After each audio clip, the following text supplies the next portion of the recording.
Shalom, shalom, everyone. Salam alaikum and Amadi here.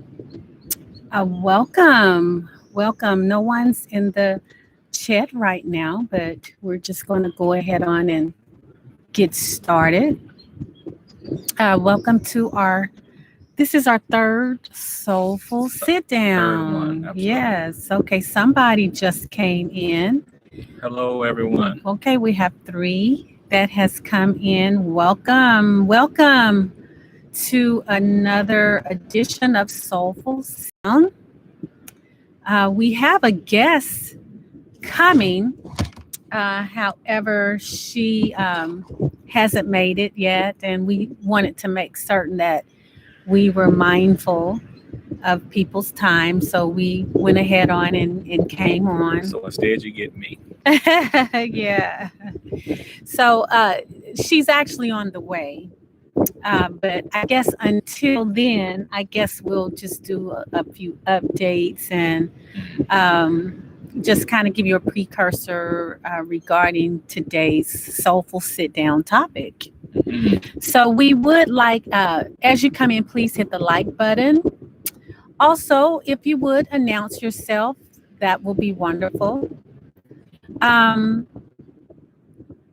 let's see. If you haven't subscribed, we do ask that you would go ahead on and subscribe, please. And also consider supporting the movement on Patreon at www.ourjourneytowardseden.com/patreon.com. So today's topic, which for the ones as people come in, we have people coming in, going out, people coming in, going out. So I noticed that. yeah, but we're going to keep it moving. But our topic today is going to be Tobaski. We this was our first time here in Gambia for Tobaski. So the topic today is Tobaski. And Our chat is disconnected. okay, Oh no. let's see. Tobaski, religious harmony here in Gambia. That is the topic. And Amadi's trying to fix the chat right now. In the future, we may have to just use another computer. Wow. But if someone tries to send us a message real quick to see if we can, if you can get through before we get going here. Let's see. Well, I bet you all think we have the crappiest, I guess, electronics. But Amadi does so much on his computer. We have to find a way to clean it up. But I'll just use yours. well, I don't have That mine. could be a fix. Well, I don't have mines though. You guys gonna Stop bringing it. see I'm fussing at me. This is all the time. But anyway, let's see.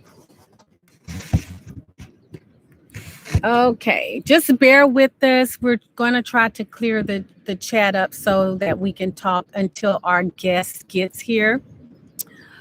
The lady that we're going to be visiting with, she's actually visiting from the U.S. We wanted to interview a Gambian, a local this time, but because of Tobaski, we just wanted to be respectful. Tobaski, they pretty much take the whole week off. So we want to be really respectful of that, and we didn't want to ask people to commit to a live, knowing that today is going to be like them basically wrapping up their Tobaski. But anyway, as Amadi, we can't take questions because the chat doesn't seem to be working. It's not working on our end. It's working here. It's working on our end. Did you cut the? It's working here. Okay. Okay. can someone try to send us a message? And also, please hit the thumbs up as you come into the room. Please hit the thumbs up. Okay. So, guys, we're out here on the beach. A beautiful day. So they're on here. Huh? I said I can see the messages through here. Okay, so I just you can't see them through people. there. Oh, so people are sending messages. A few people have. Okay, good. Okay, Yeah. so you guys, it looks like we are on point. We're getting messages. We have Humble Gambian says hello, family. Tosto Amigo says hello. George X says greetings, brothers and sisters. Let's see. And someone says salute. Yes. Gregory X. Hello, everyone. Oh, that's you. Okay. And Bob Garvey just coming in. Okay. So we have 8 people in the chat. And what we're going to do, you all, until our guest gets here, I really don't want to start in on the questions. And we may. Do you want to just discuss the questions? And what if she doesn't make it? We'll cross that street when we get to it. Yeah, but we can't keep the good people waiting. Well, they don't want to hear the questions twice. I'm sure. Yeah, I think we should just go ahead on and start. Well, I think we should just wait. Okay, guys. I guess he's the boss. Okay, so you guys tell us, should I know he's the boss, but tell us what you think. Should we go ahead on and start with the question and discuss? And if the lady shows up, we go forward. Or Empress Makiba says, greetings, sister, greetings. So I'm waiting on someone to give your recommendation. No answer is an answer. No answers. Okay, guys, we need someone to tell us, should we continue on with this topic without, okay, somebody said it's worth even looking behind you, the beautiful Atlantic Ocean. Guys, I'm telling you, I love doing the interviews by the ocean. It's just something I'm learning more about the powers and the energy, the healing. I love water, and I gravitate towards the water. It just seems to be in me. But so Amadi, since you want to wait to discuss, and no one is giving us any. Said wait kind of hard. Well, so what do you want to talk to regarding? What you want to speak to while we're waiting on the good people to show up? Just speak to the beautiful life here in the Gambia. Okay, go ahead. And how lovely it is, and how you can wake up every day without stress.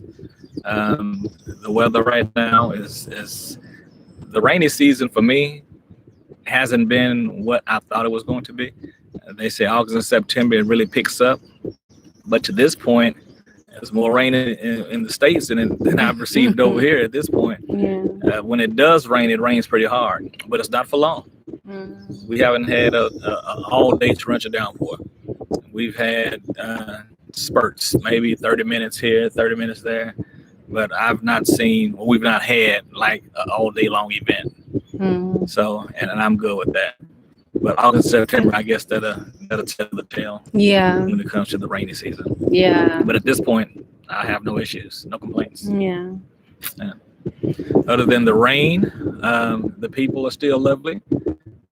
We've not had any issues. We pretty much mind our own business. That helps out quite a bit. We do engage quite a few people, but we've been treated respectfully and not had any issues at all since we've been here. Yeah. And that's been since December. Yeah. We actually looked at a couple of properties today. We're looking for places for some people who are coming in. And we ended up giving a lady a ride.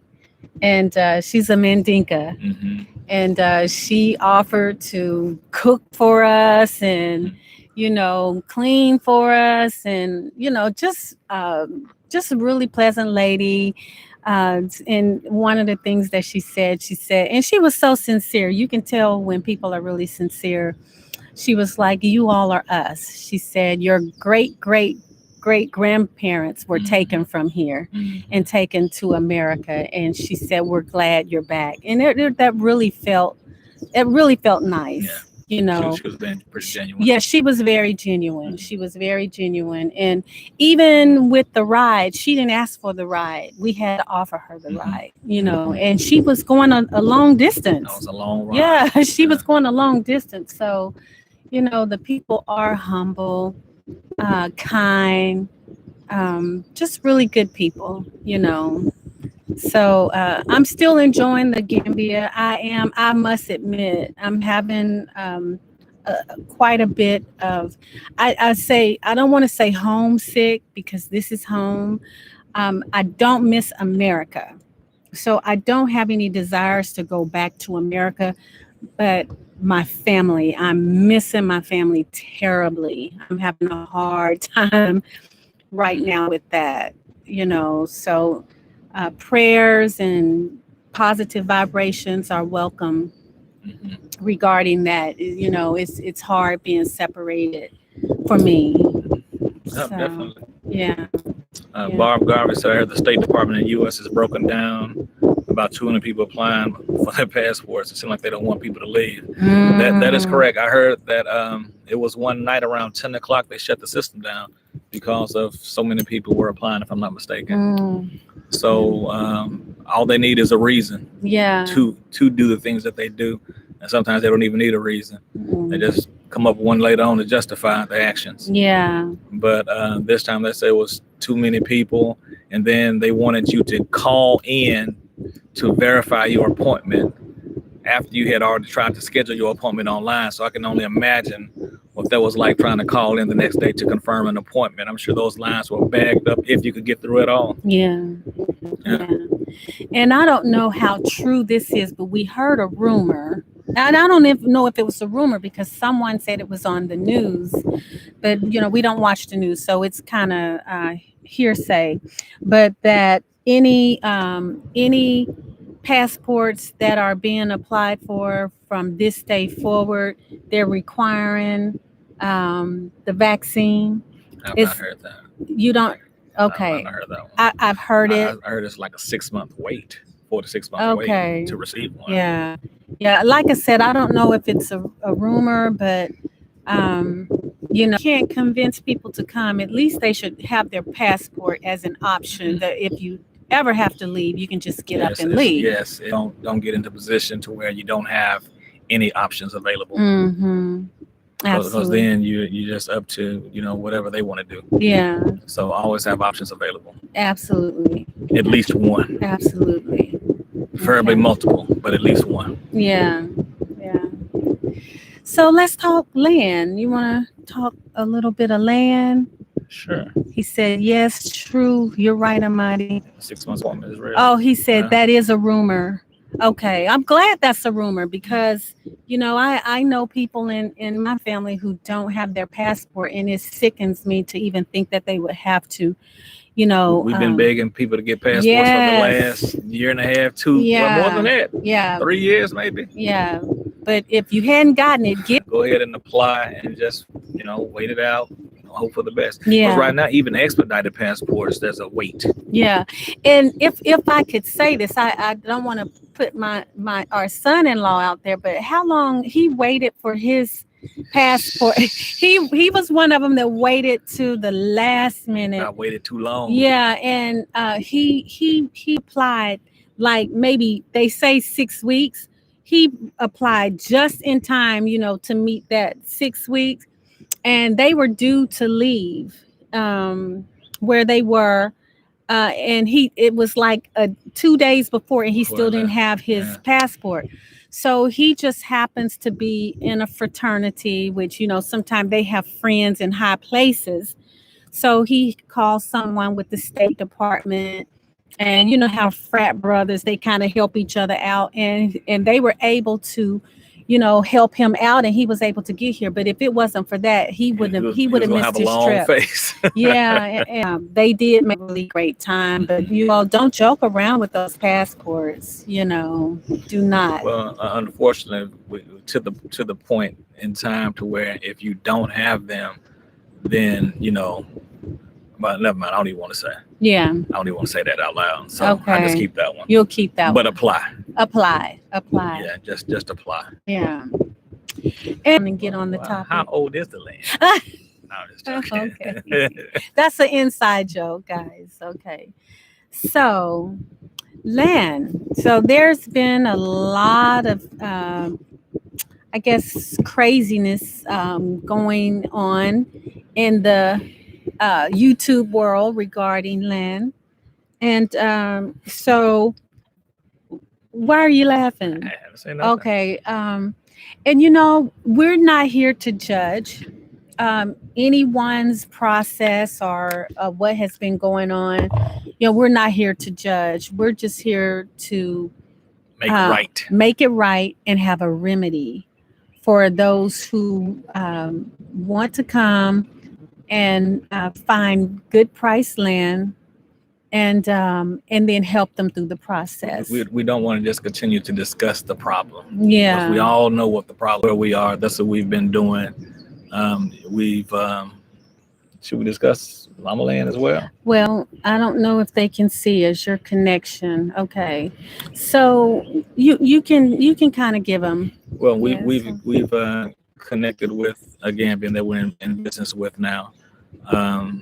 Turno Jalo, with mowing wrong, we're trying to get right. People that come through Mama Land will receive your papers. Yeah. Hold on, connection is unstable, and everything is off, right? Except for this one phone. That's crazy. Yeah. But our land still unstable. Yeah. There we go. Yeah. You will receive your documents. Everything is above board. There is no, you can come to our office. You can send us the emails. You can give us a call. You won't have to meet us at the bakery or on the street corner or at someone's compound at the junction. You can come by the office, sit down, have a conversation with us. Let us know what your needs are as far as land, as far as the home you want built. If you want a wall built, if you need a borehole, or just a security house. I see the call this morning. Someone just wanted a little security home, a little security house. So, and that's fine. Whatever your needs are, we can sit and we can discuss, and I'm sure we can come up with a viable solution to your needs. Yeah, and right now we have properties as low as 75,000 Tobaski, which is like $1,500. And the prices for the land includes all of the paperwork, correct, capital gains tax, correct, us doing all of the work for you, correct. So the only thing you pay additionally is the escrow fee, correct, which is it's only $7,500. And that's with good deeds. That's with good deeds. Let's talk good deeds. Okay, well, can we finish Sure. that? But the beauty in I guess buying land through Mama Land is, like I said, we have it starting at 75,000 Tobaski, going up to 275 and closer in Gunjur, closer to the water. They're the water view, Correct. or closer to the ocean. But as you said, all of the paperwork does come with it. We do all of the legwork for you, and that's a big deal right there. But the beauty in a Mama Land property is that you will be in a mixed community of repats and also local people who may be able to be buying in those areas. So you won't just be out on an island by yourself. It'll be a community. So I guess that's enough for the land. Yeah, I want to discuss good deeds. Yeah. Good deeds is a newly created escrow service here in the Gambia. The process is something that I myself started maybe 2.5-3 months ago. And the process is almost just like the title company in the U.S. if you're from the States. All funds are held in escrow. All title paperwork, so to speak, land searches, physical planning, All that stuff is done while the funds are being held.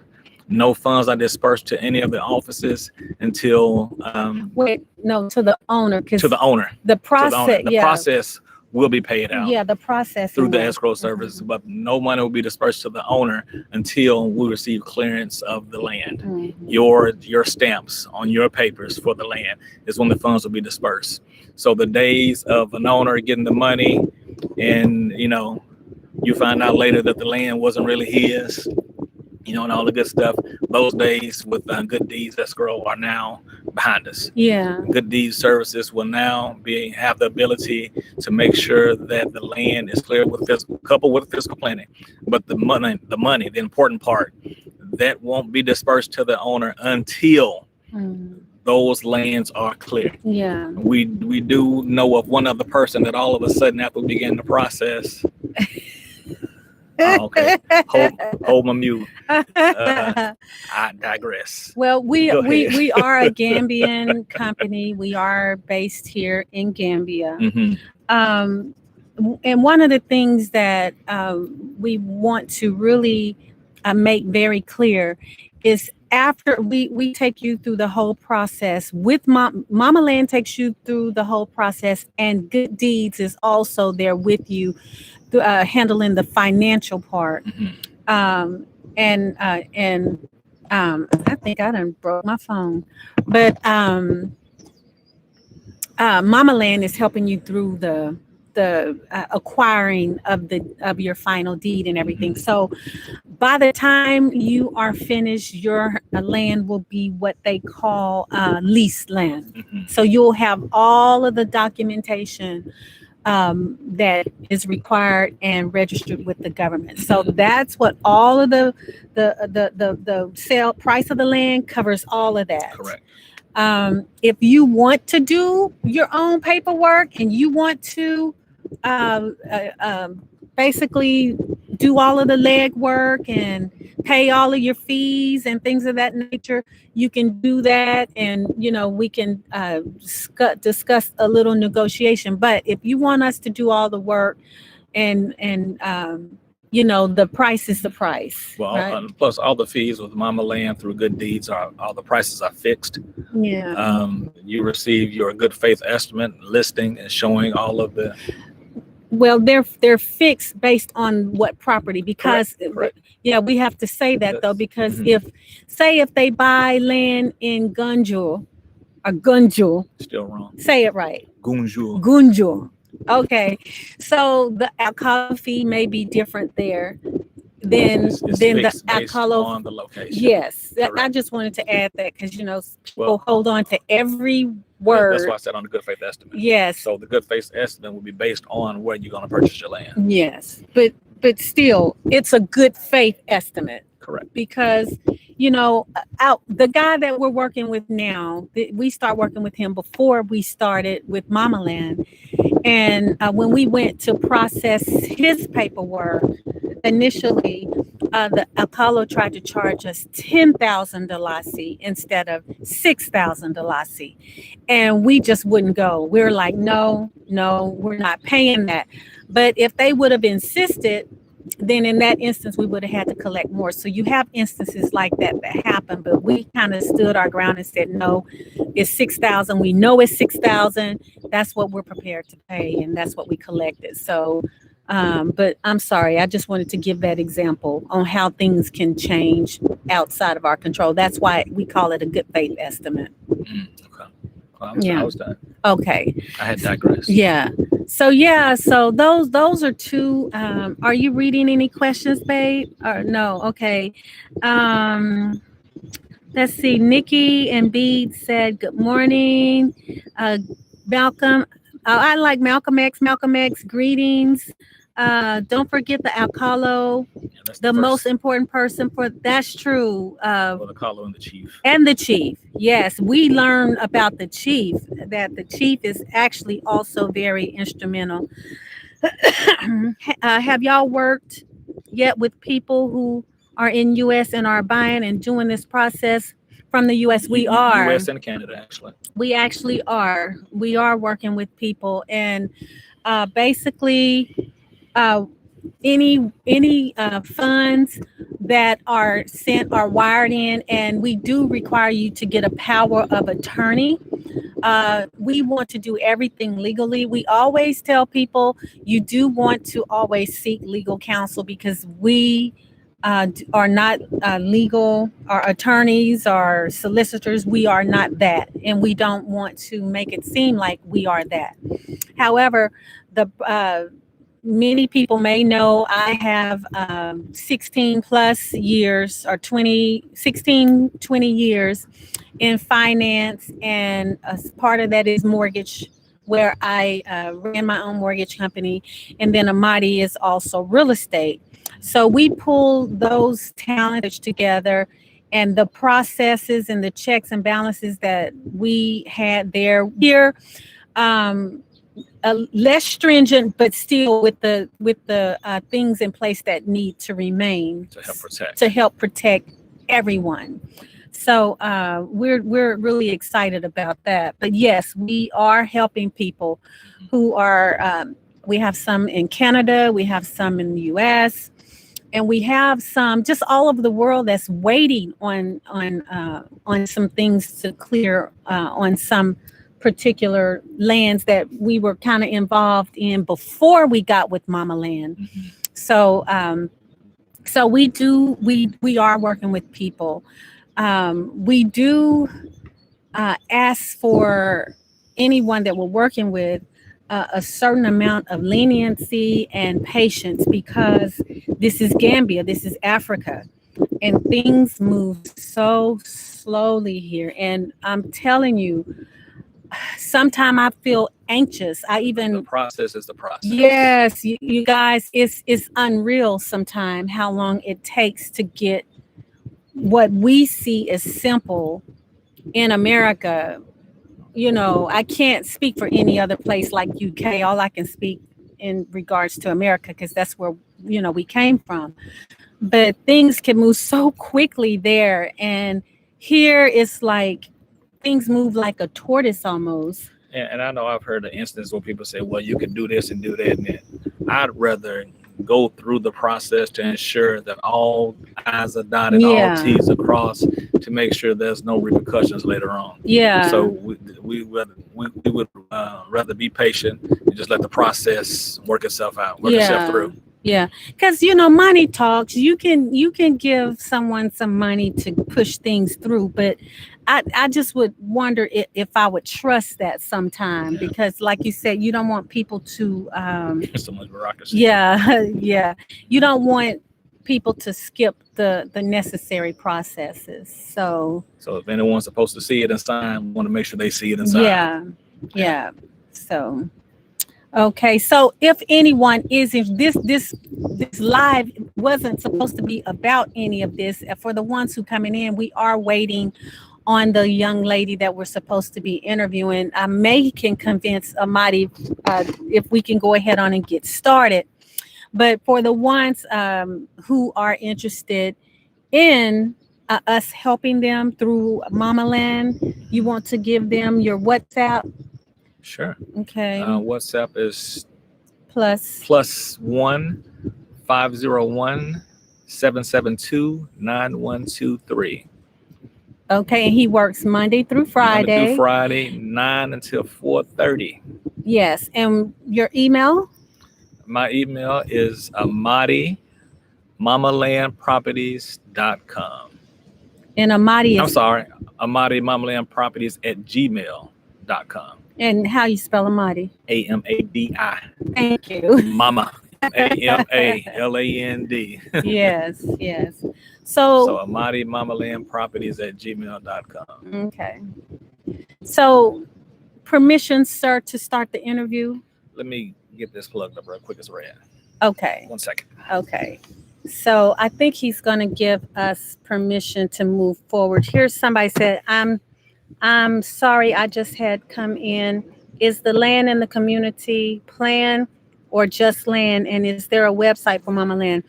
Yes, our communities are planned communities. One of our, I think is it the Gunjur Waterview, it's just about sold out. It's Seaview. It's one of our more expensive lands. I think it's $275,000 if we do all of the paperwork, and that property is almost full, and it's repats, and I think maybe some local people too, right? Correct. Yeah, it's a mixture, and it will be a community. And as far as a website, yes, mamalandproperties.com is our website. Let me That make is sure. correct. Yes, www.mamalandproperties.com. yes. So you can check us out. You can send us messages. We have floor plans, or not floor plans. We have plans on there, but and the plans for building a home start at 60,000, and they go up to 160. These are 6 bedrooms and 4 bedroom, four. 5 bedroom. Yeah, all solar with borehole. But they're working on some more economical Correct. plans also. So those are soon to come. So you can go check out the different land that we have, the price points. I think that's under services. I think you just go to the website, and then we also have a tab that says plans, so you can see the plans that we currently have. And also, if you just want a wall built, borehole, or any type of building project, you can reach out to Amadi. And storage room. It yes, doesn't matter. Or Cherno. I don't have Cherno's. Let me I'm see. looking at my card. You have Cherno's No, number? it's on my Okay. card. So I'm gonna give them Cherno's number also. So do you mind if we go ahead on with the interview, or you want to continue? Hold on. I don't need a large home, like 2 or 3 bedrooms. Yes, Okay. have That's a what plan. we're working on right Yes, now. we're working on that. Cherno Jalo, his local number and WhatsApp number is 220-777-3465. You can contact Amadi or him. Both of them can help you and take care of all of your needs. Okay. So, permission to start the interview, sir? Permission granted. Permission granted. Okay. All right. So, guys, I guess I need the questions. Well, we're just going to pose the questions that we would have asked her, and okay. we would discuss it. Okay. How about that? Okay. So, the reason, the name of the video is Tobaski Religious Harmony in Gambia, and our reasoning for tackling this is because when we got here, we saw, I guess, religious harmony. But as other people are repatriating in, we started to see a divide, but a little division, but it wasn't coming from the Gambians, it was coming from people who are repatriating. Correct. Which really concerned us because although we hold true to our beliefs and the things that we're supposed to do, when in Rome, if you don't do what Rome do, you at least respect what they do. You definitely don't put your mouth on what they do. Yes. You have to be careful. And actually, Amadi and I, when we came here, we understood that we came here to learn. Mm-hmm. We had come here to learn and to open ourselves, and the things that are for us, we take in, and the things that aren't, we reject. So basically, we met this gentleman, very interesting young man. Where did we meet him? Pizza place. At the pizza place in Senegambia. Mm-hmm. And I guess he heard our accent and he started talking to us. And guys, please hit the like button as you come in. We appreciate love you for doing that. So he came over and he started speaking to us. And I heard the Brooklyn accent, but he had a Gambian wife and he looked Gambian. he looked Gambian. So he had told us that he was um, born I thought in, it said New York. yeah, he was born in the Bronx, Mhm. but he was Gambian. So I don't know if he knew that he had DNA here or whatever, but he looked Gambian. It was no way you could told me that he wasn't Gambian. So he had told us that Amadi and some other people exchanged information with him. And, we didn't hear from him. He told us that he was going to leave and Well, go out of actually, he town. said his mother would love to meet us. Yes, yes, he did say that his mom, because did we tell him we were Israelites? No, No, I okay. think he just during our conversation, I think He picked up picked on up it. on it. Okay, Mhm. okay. So, and he said that he wanted his mom to meet us. So we parted ways, and the day before Tobaski, Amadi and I was running around trying to get our cash Get cash power. power. We were trying because this is our first Tobaski, so we didn't know how things were going to go. And that little So light was already red, so I didn't want to yes, take any chances. yeah. So we're like, okay, let's get our food, let's get our cash power, let's just get everything. So while we're getting ready to leave, this man walks in front of the car and kind of put his hands up and throw his hands up like he knew us. And we're looking and we're like, oh yeah, that's the guy, we met at the pizza place. So he ended up inviting us to their home for Tobaski. And it's really something because I was hoping, I didn't even say anything to Amadi, but I wanted to know what Tobaski was about. I kind of had a general idea of what it was about, but I just kind of, out of curiosity, wanted to experience it. But I didn't want to ask anyone to invite us. So, I believe the Most High knows the desires of your heart, and this is the day before, and we run into this late in the day. late in the day before, and we run into this guy, and he invites him and his wife invites us to Tobaski, and me and Amadi were excited because we're like, oh, we're going to Tobaski, we're going to Tobaski. So it was too late for me to go to the store and get something to cook to take. So we end up buying some things like some potatoes, some rice. Just did we do rice? No, we did potatoes, and onions. yeah, just stuff to take and some drinks. So, do you want to tell some of the story? No, you do it so well. Okay. So anyway, Do what you do best. okay, talk. Okay, but anyway, so let's see. We'll get back to some of these questions. Okay. Okay. Okay. So anyway, the next day I'm researching, reading about Tobaski because, I wanted to be in order, you know. So it was like, oh, you're supposed to wear your finest clothes and preferably something new, and you're supposed to show up with something. So like I said, we brought Well, actually, he said that here, when someone invites you, you're supposed to just bring yourself. But with him coming from Brooklyn, you better not show up empty-handed. yeah, So I yeah, guess that's a states thing. Yeah. If someone invites you, you still come with something. A bottle of wine, some Yeah. sodas, something. yeah. But Tobaski, they say you can bring gifts.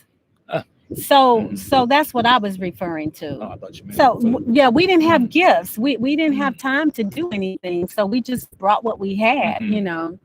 But anyway, so it was really beautiful because the guy, he gave us the directions to the house, and when we got there, it was a nice compound that they were still in construction, but it was a nice place. And when we got to the door, they had a bucket of water for us to wash our hands, and then we removed our shoes and we went on in. And we were greeted by the family and the beautiful mom that wanted to meet us. So and we greeted each other, and it was just beautiful. And we sat down, and as we sat there, the first wife of the house, she came and she brought us beautiful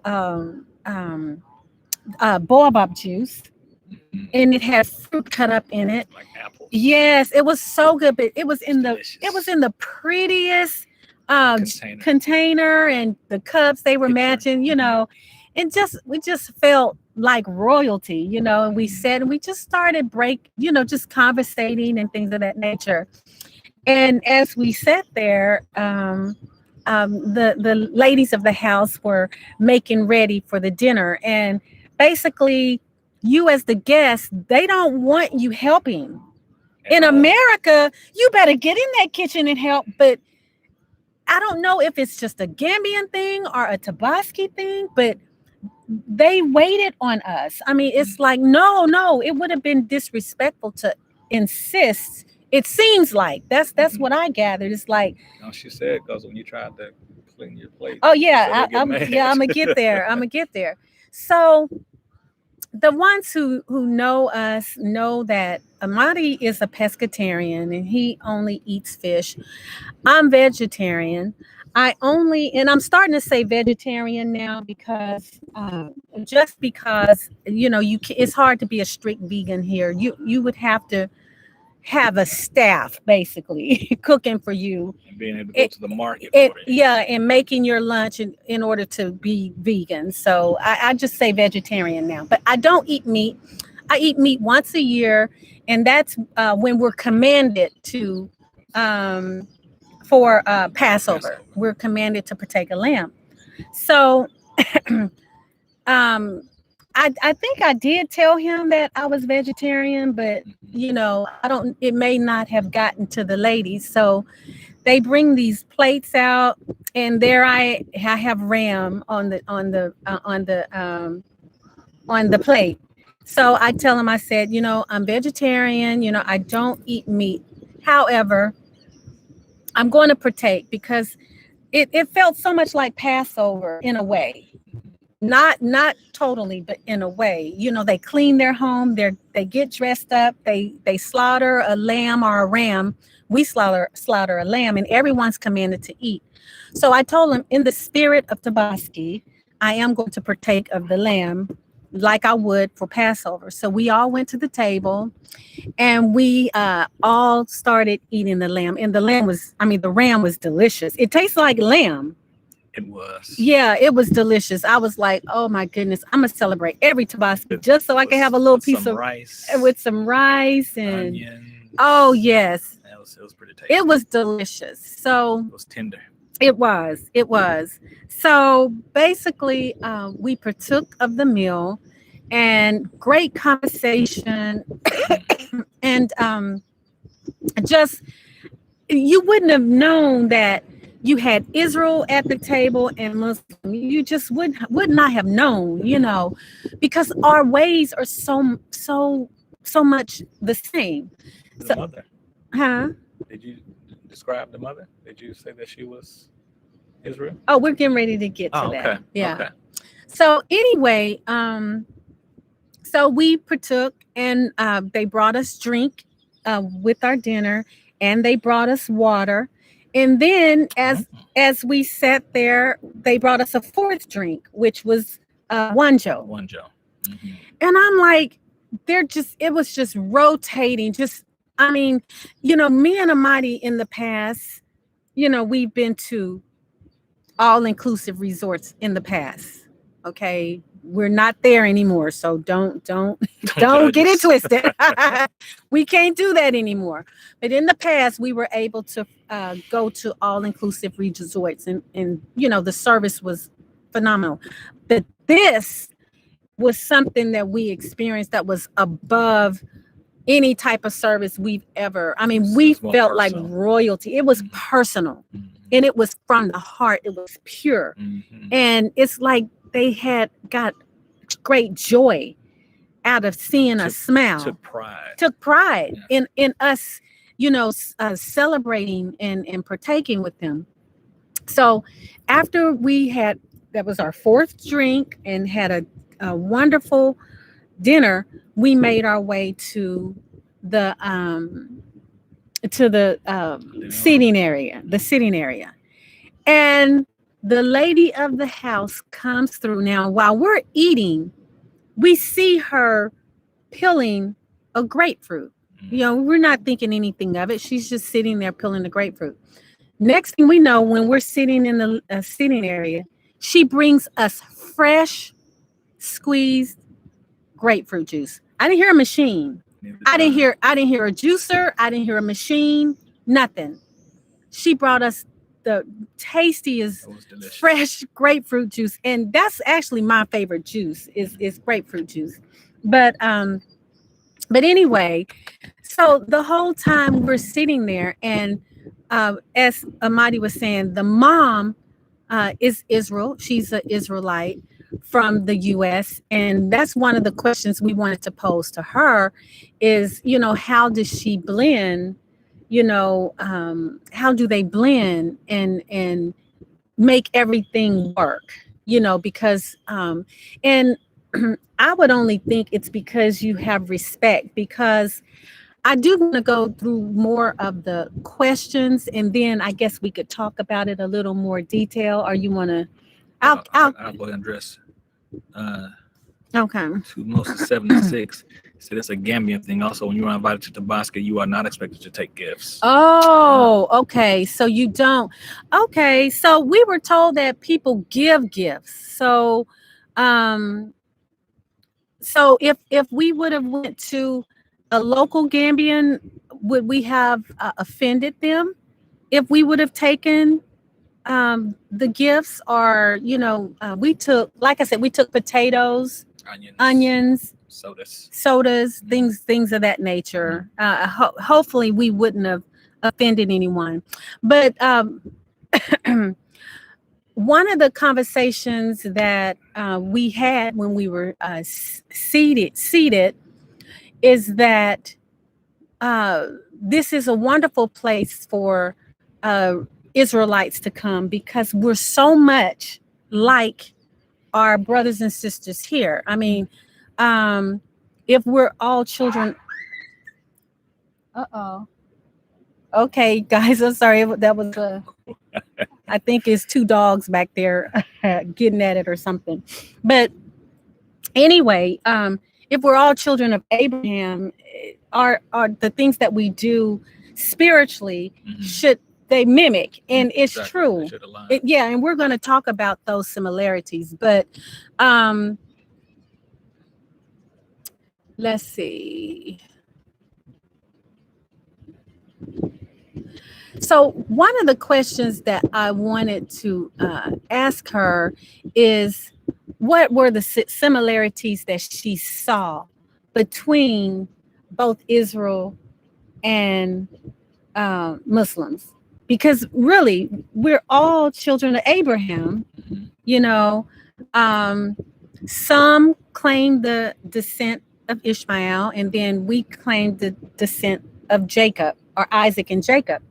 But we were taken from here. So I do believe some of the people here are descendants of Jacob as well.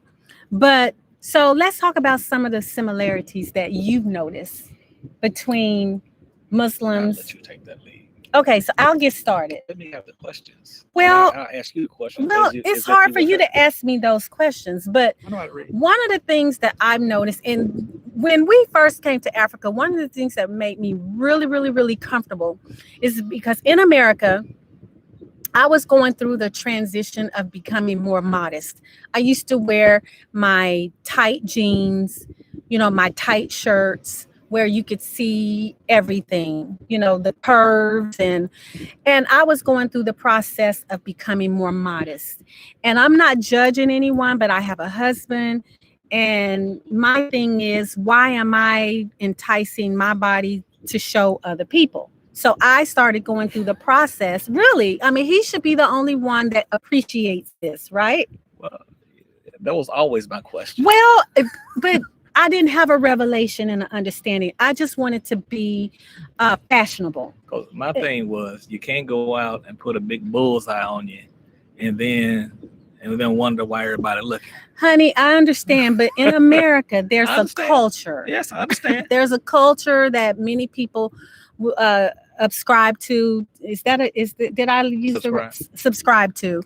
And I remember when I used to wear the big pants, my children said I looked like a grandma. So they took me to buy, the more fitted jeans. So I started wearing, more, you know, like I guess American style clothing or whatever.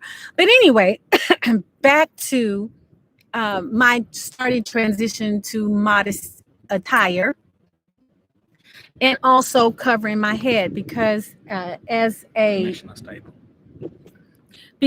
as an Israelite. Okay, Mr. C said hello everyone, and somebody said ha ha, they're laughing.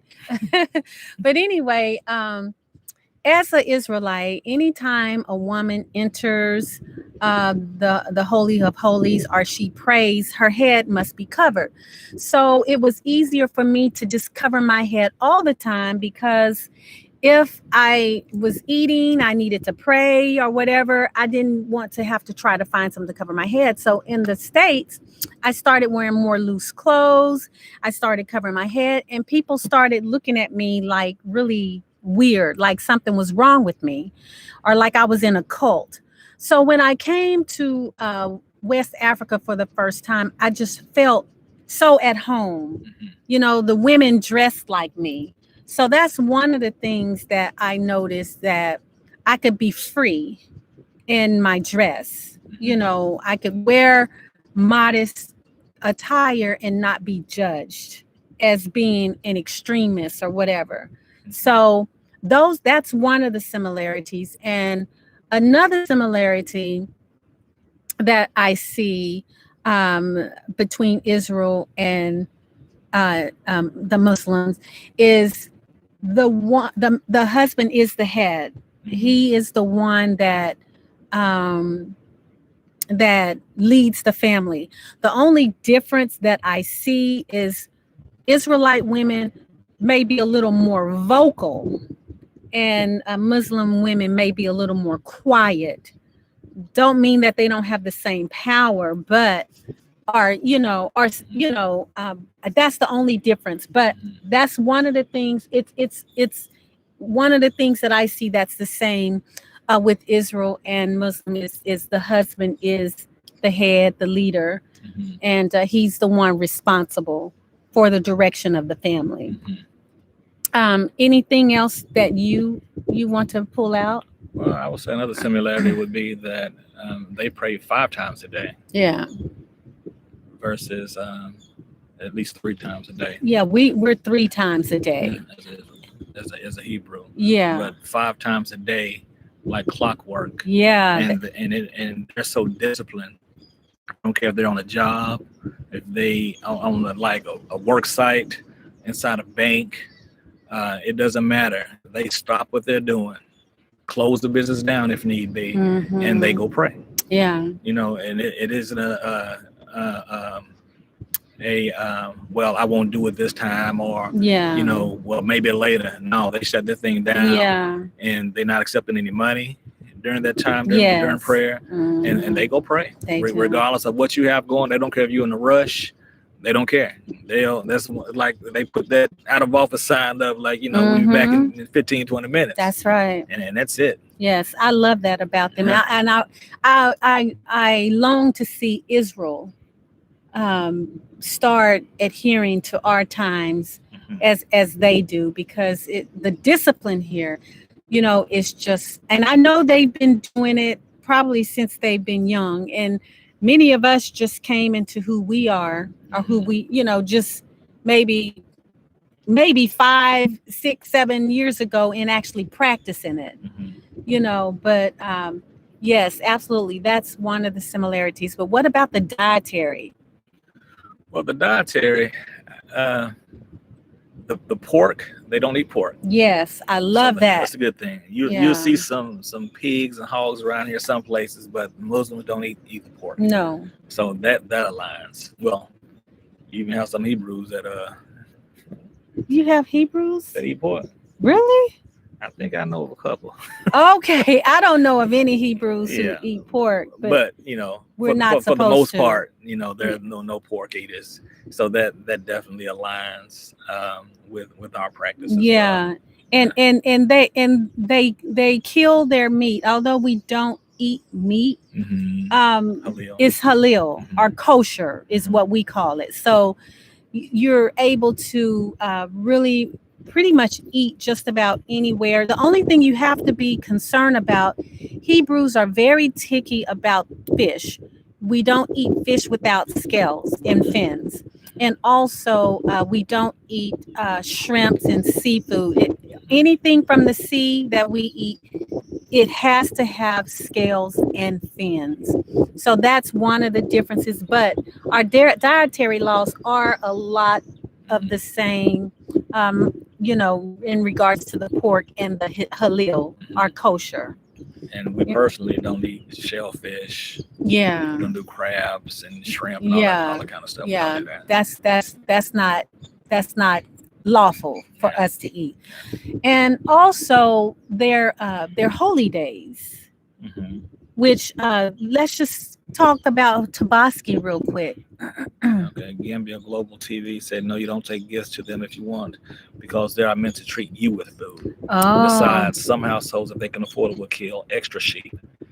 Give the meat away to the neighbors. Oh, cool. Okay. That's nice. Gambia Global TV. Thank you. Good. Thank you for that. Okay. So let's talk about Tobaski and why we decided to partake, and why we think that it's important to acknowledge it. So, Amadi, you want to kind of? Well, I was just curious. There's so many holidays that holy days. Holy days. I'm sorry, that we didn't acknowledge. In the States. And so now when we come to Gambia, and we see the excitement, of everyone getting ready and preparing, and getting there. All the tailors in town that I saw, they were busy. I mean, every little shop that I saw had lines out of it. People getting their outfits made for Tobaski. So the excitement around town. Everywhere you went, you saw the rams that were set on the side of the road. It reminded me a lot of in the States at I told Awa at Christmas time, when back when you did that thing, all the Christmas tree vendors will be set up on the side of the road. You'll go pick out your tree and they'll take it and wrap it up, put it on top of your car. Here you go get a ram, and they'll walk around and they'll kick the tire, so to speak, slap it on the tail, look at his teeth, rub it a couple of times. Then they will wrap it up and put it on top of your car. Put it on top, just like we did the Christmas tree when we celebrated Christmas. We saw rams on top of cars. We saw rams in trunks. On a motorbike. I saw one. A guy was on a motorcycle, and he had the ram sitting on front of him at the motorcycle. And I was like, I've seen it all now. Yeah. But yeah, they get that ram home one way or the other. Yeah, it was an excitement. Yeah. So I was just curious as to what's really behind Tobaski and all the excitement that's going on with it.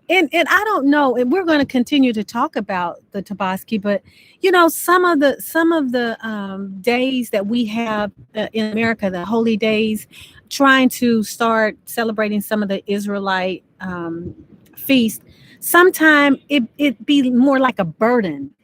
People's like, I got to do this, I got to do, but these people have a joy. It's like, it's just like a joy. And I think it's because their city, their government is set up around this law, around this this mandate. And everybody understands. And everyone understands. So it's not a burden to shut down. It's understood that this is what Abraham's children do.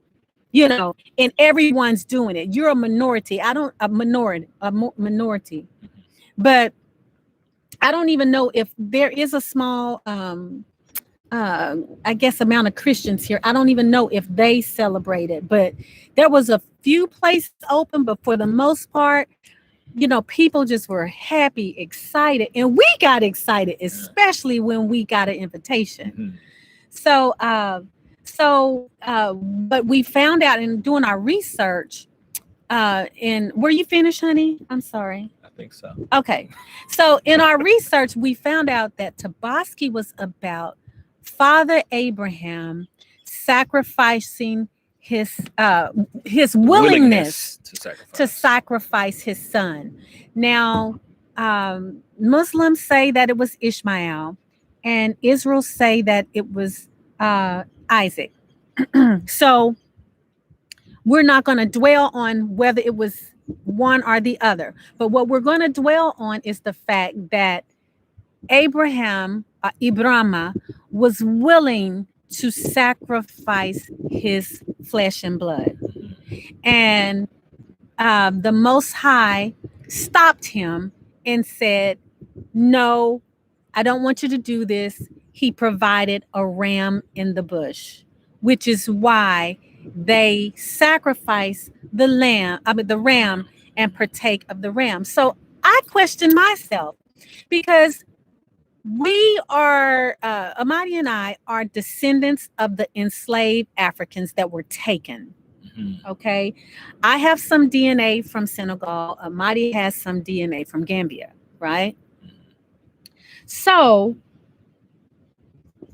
my question is, if the slave master went through so much to disconnect us, they took our name, they took our identity, they took our language, they took our knowledge and made it their knowledge. Now we think they're smart and it's us that's smart.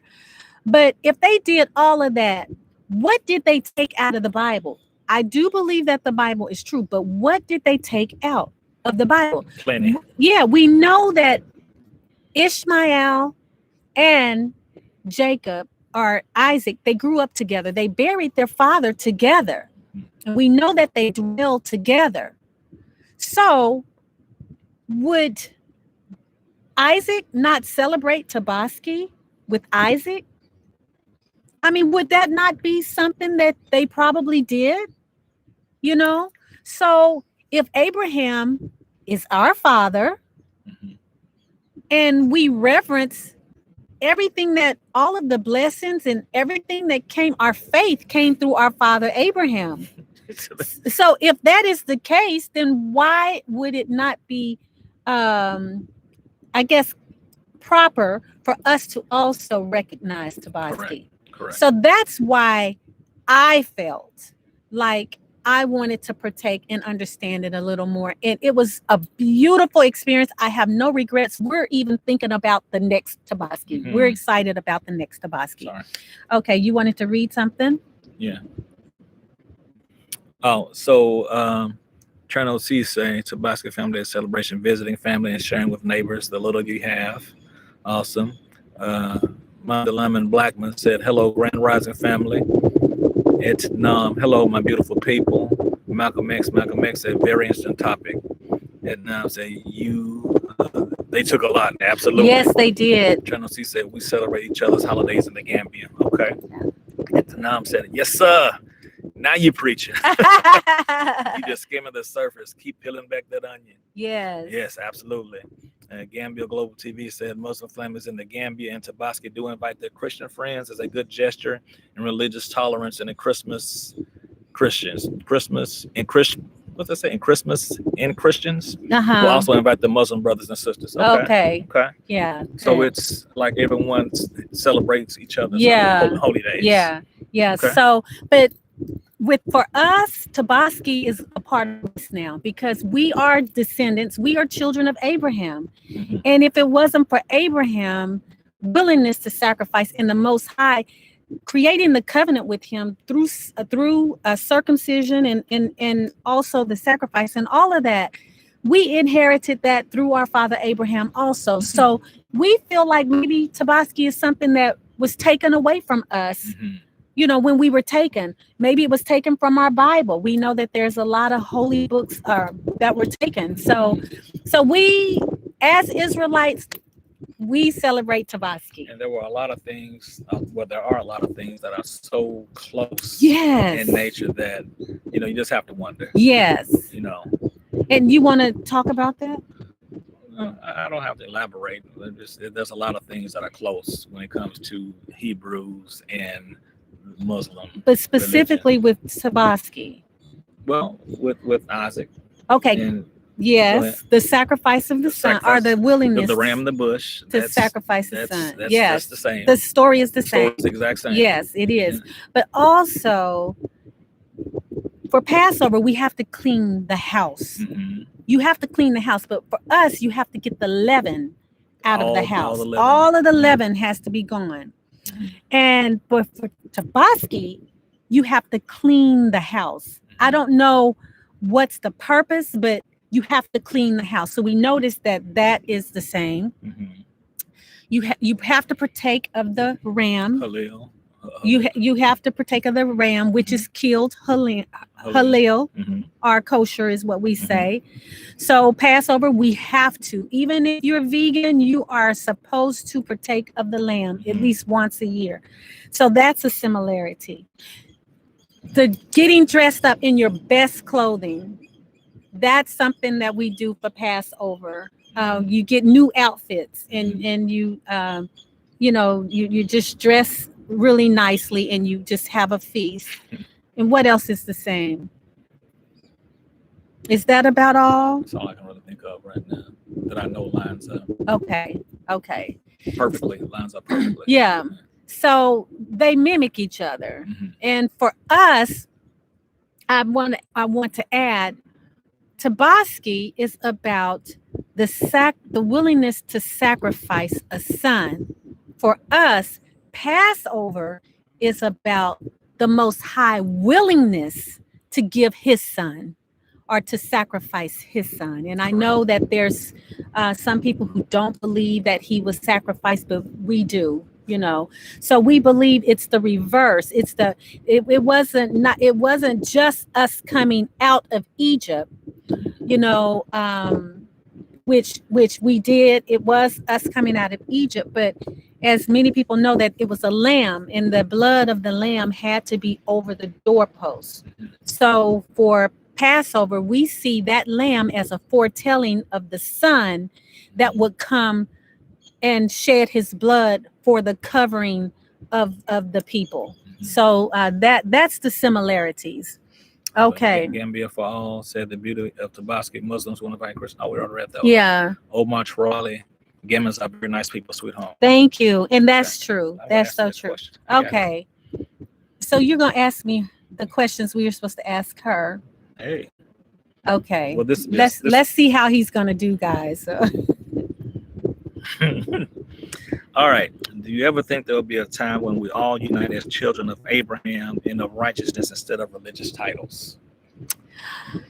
That's something really, really, really dear to my heart. I believe that religious titles were put in place to divide us, because our stories are so much the same, but nobody can say that the Bible is 100% correct, and nobody can say that their books are 100% correct. Because even our Muslims speak Arabic, and that's not the native tongue. Correct. And then the Bible, we spoke it in English, and that wasn't the native, So we know that there could be some, imperfections in each one. So the question is, you think we'll ever come together, not as Muslim, not as Christian, not as Israel, but as righteous children of Abraham? And I pray that we can do that, because I don't believe Abraham was Muslim. I don't believe Abraham was Israel. I don't believe Abraham was Christian. I believe the Most High chose Abraham, or Ibrahim, because of his willingness not only to sacrifice his son, but he had to leave his family, and he had to change his way of life. He had to be willing to circumcise and be in obedience. So it was a culture that was given to Abraham, not a religion. It was a culture of righteousness. And when we take on all of these different titles, say Israel might tell you that if a person's not Israel, you don't have to treat them a certain way. Or Islam may say that if someone's not Islam, then they're infidel and we don't have to treat them like a brother.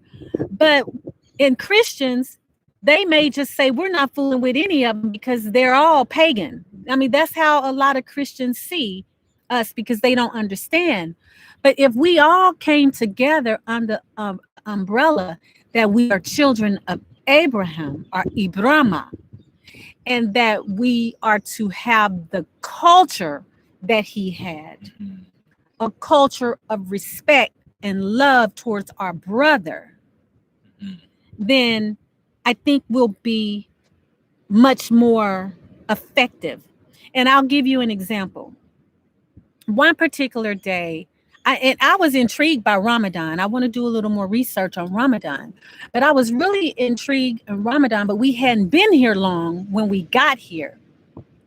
Well, we hadn't been here long when Ramadan came and we were just kind of getting settled in. So we weren't trying to celebrate Ramadan because we just didn't understand.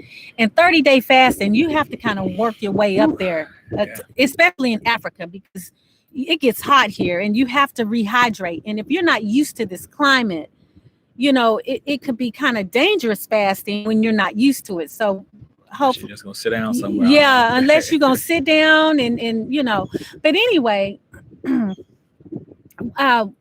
me and Amadi, I don't know where you were, but I was walking down to the beach, and I ran into a young man, and he said, "How's the fasting?" This was during Ramadan. He was like, "How's the fasting?" And I said, "Oh, no, sorry, I'm not fasting." And he said, "Are you Christian?" I'm like, no, I'm not Christian." He said, "Then what are you?" And I said, "I'm Israel." And he said, Judah." I'm like, "Yes, I'm Judah." And he says, "I'm Judah too." And I'm scratching my head. I'm like, "Okay." I said, "Well, what tribe are you?" And he said, "I'm Wolof." And I said, "Okay, you're Wolof, but you're Judah." And he said, "Yes." I said, "But you're Muslim." He said, "Yes." He said, "However," he said, "I'm learning and I'm beginning to peel away some of the, stereotypes of who we are as a people." And he said he was doing his own research and trying to find his way. And we talked because he was excited that I knew that I was Judah, and I was excited that he knew he was Judah. And that was really interesting to me because Judah is of the lineage of Isaac and not Ishmael. So I was really, really, I was just blown away. So as we laughed, we talked. I mean, we talked a good little while. And as we departed, I said to him, I said, it's important for us to start coming back together as children of Abraham for the very simple fact. Now I'm talking about in America. I don't, in America, if I had met that young man and he said he was Muslim and I said I was Christian, we would have part ways. We would have been pleasant, but we would have had no commonality, right? It would have just been, "Oh, you're Christian. Okay, see you later. Have a good day." But when we identified as Judah, or as, even if it wasn't Judah, when we identified as descendants of Abraham, there was a conversation, there was love, there was dialogue that needed to be had. So, long story short, I do believe that one day we will break away a lot of these titles and we will come together as children of Abraham, and our ways will be righteous. You won't associate praying 5 times a day or 3 times a day with Israel or with Muslim. You'll just see it as righteous children of Abraham. Okay. I think was the last real question. Was that the last real Everything else we pretty question? much covered. Okay. Okay. Do you all have any questions for us? Or any comments? Yeah, comments, questions. I'm glad we went ahead on and started the interview, but Yeah. I think I see her coming. She's coming. She's here. Okay. Are you all still there? Everyone in the chat, please give us a thumbs up if you are in the room. I do see the family coming. Yes. Someone just send us a quick message letting us know that you're still hearing us. Ow. Shalom. Salam alaikum.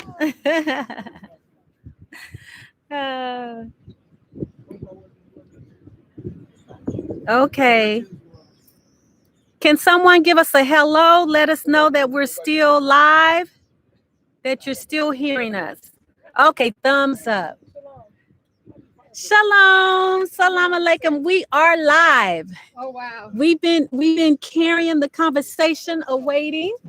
Shalom. sis. Shalom. How are you? I'm great. You want to take this seat? Yes, ma'am. Okay. Here we go. Shalom, Okay. everybody. Shalom. Are you gonna come? Absolutely. This is a family affair. Let's get another chair. Amadi will get us another chair. Okay, so you finally found it. Yes, it was very difficult, but that's okay. So my directions weren't good. I'm sorry. No, it wasn't the directions. It's the sign that was not there. Right. Like the road's been a lot of the places, the signs was a lot of signs on the ground, I guess, from the rain, the storm, and whatnot. And it was very difficult. And then even asking for directions was very hard. Okay. And they was walking along the road on the long road, and he said, "Oh, it's further down." Okay. Then we stopped, and he started yelling, "No, further down." Okay. Well, I'm glad you all made it. Yes, and please, thank you for having me. Absolutely. We're gonna start with some introductions. And Amadi has started asking me some of the questions, but it's just not the same. So let's Amadi, you want to try to come and get in here? No, I'm good. You good? They've seen enough of my face. Okay. Do you want to conduct the interview? No, you go right now. Okay.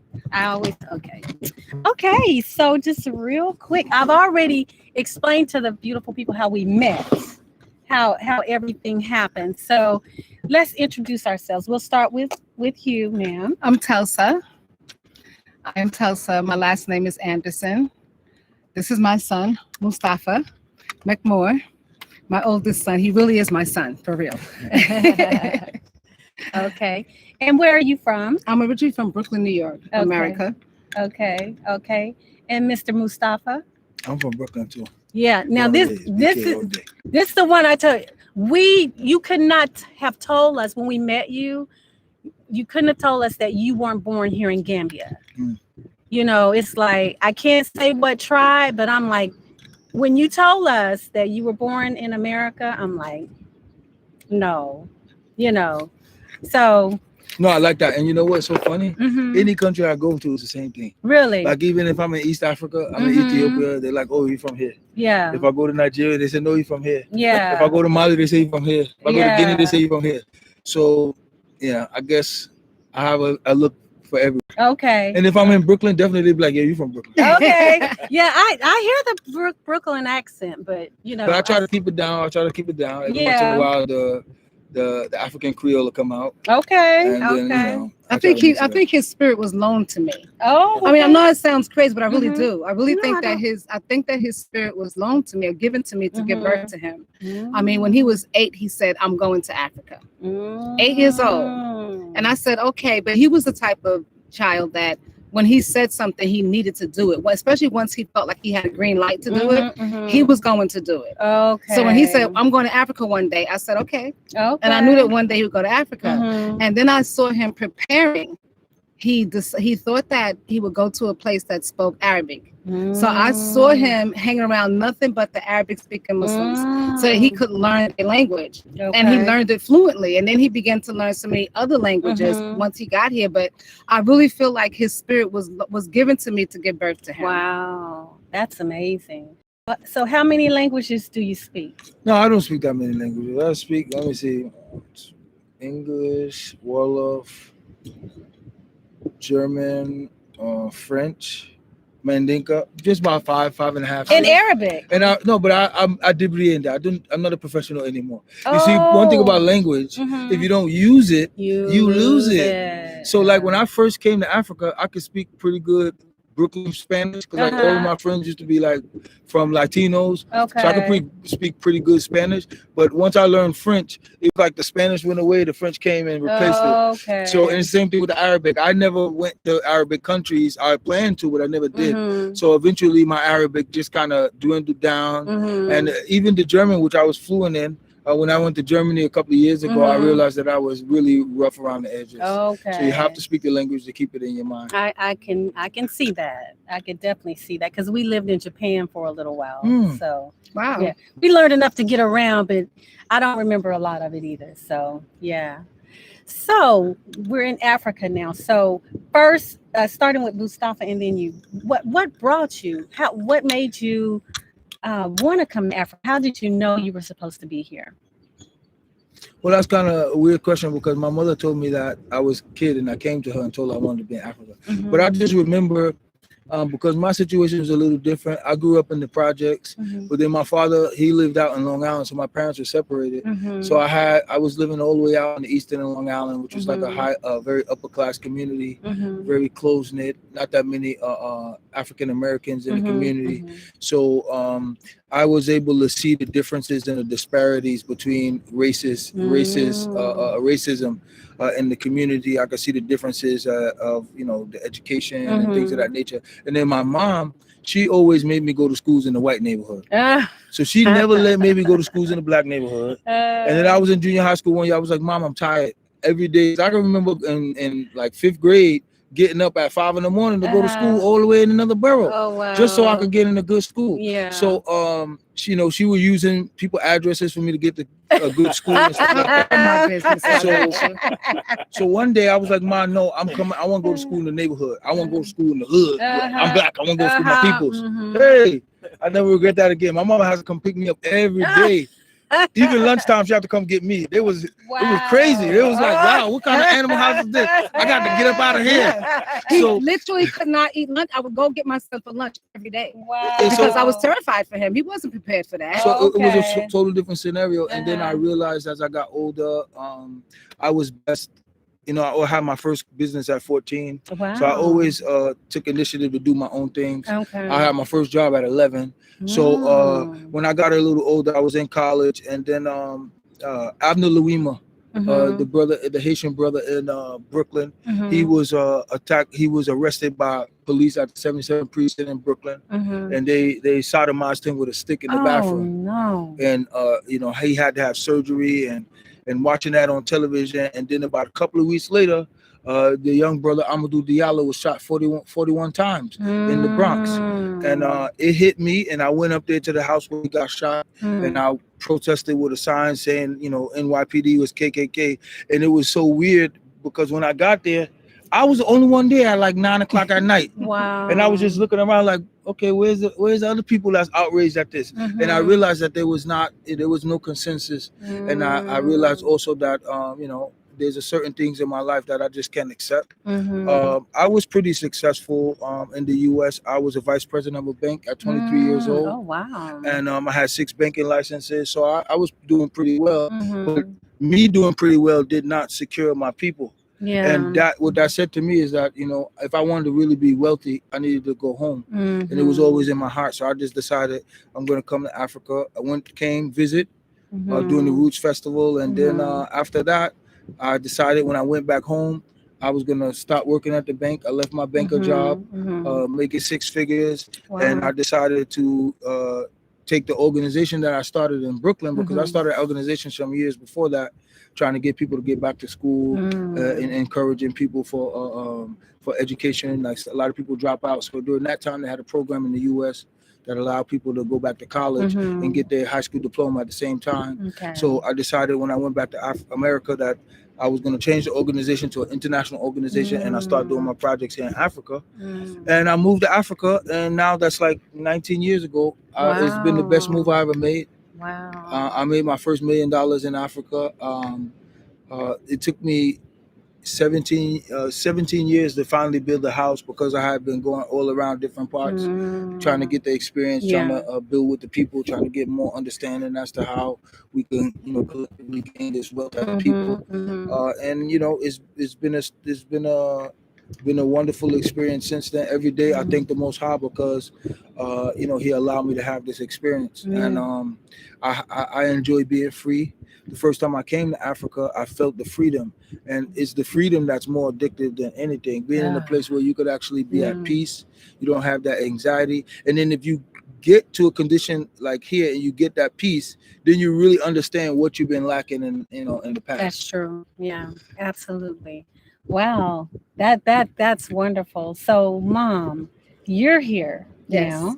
After 19 years, by the way. Now, 19 years I'm here. Is this your first time here? This is my first time here. Oh, yes. wow. Okay, so tell us, I guess we know what brought you here, but so now that you're here, tell us what do you foresee as you doing here, your future here? Let me start by saying that when Mustafa came to Africa, none of us took him serious. Okay.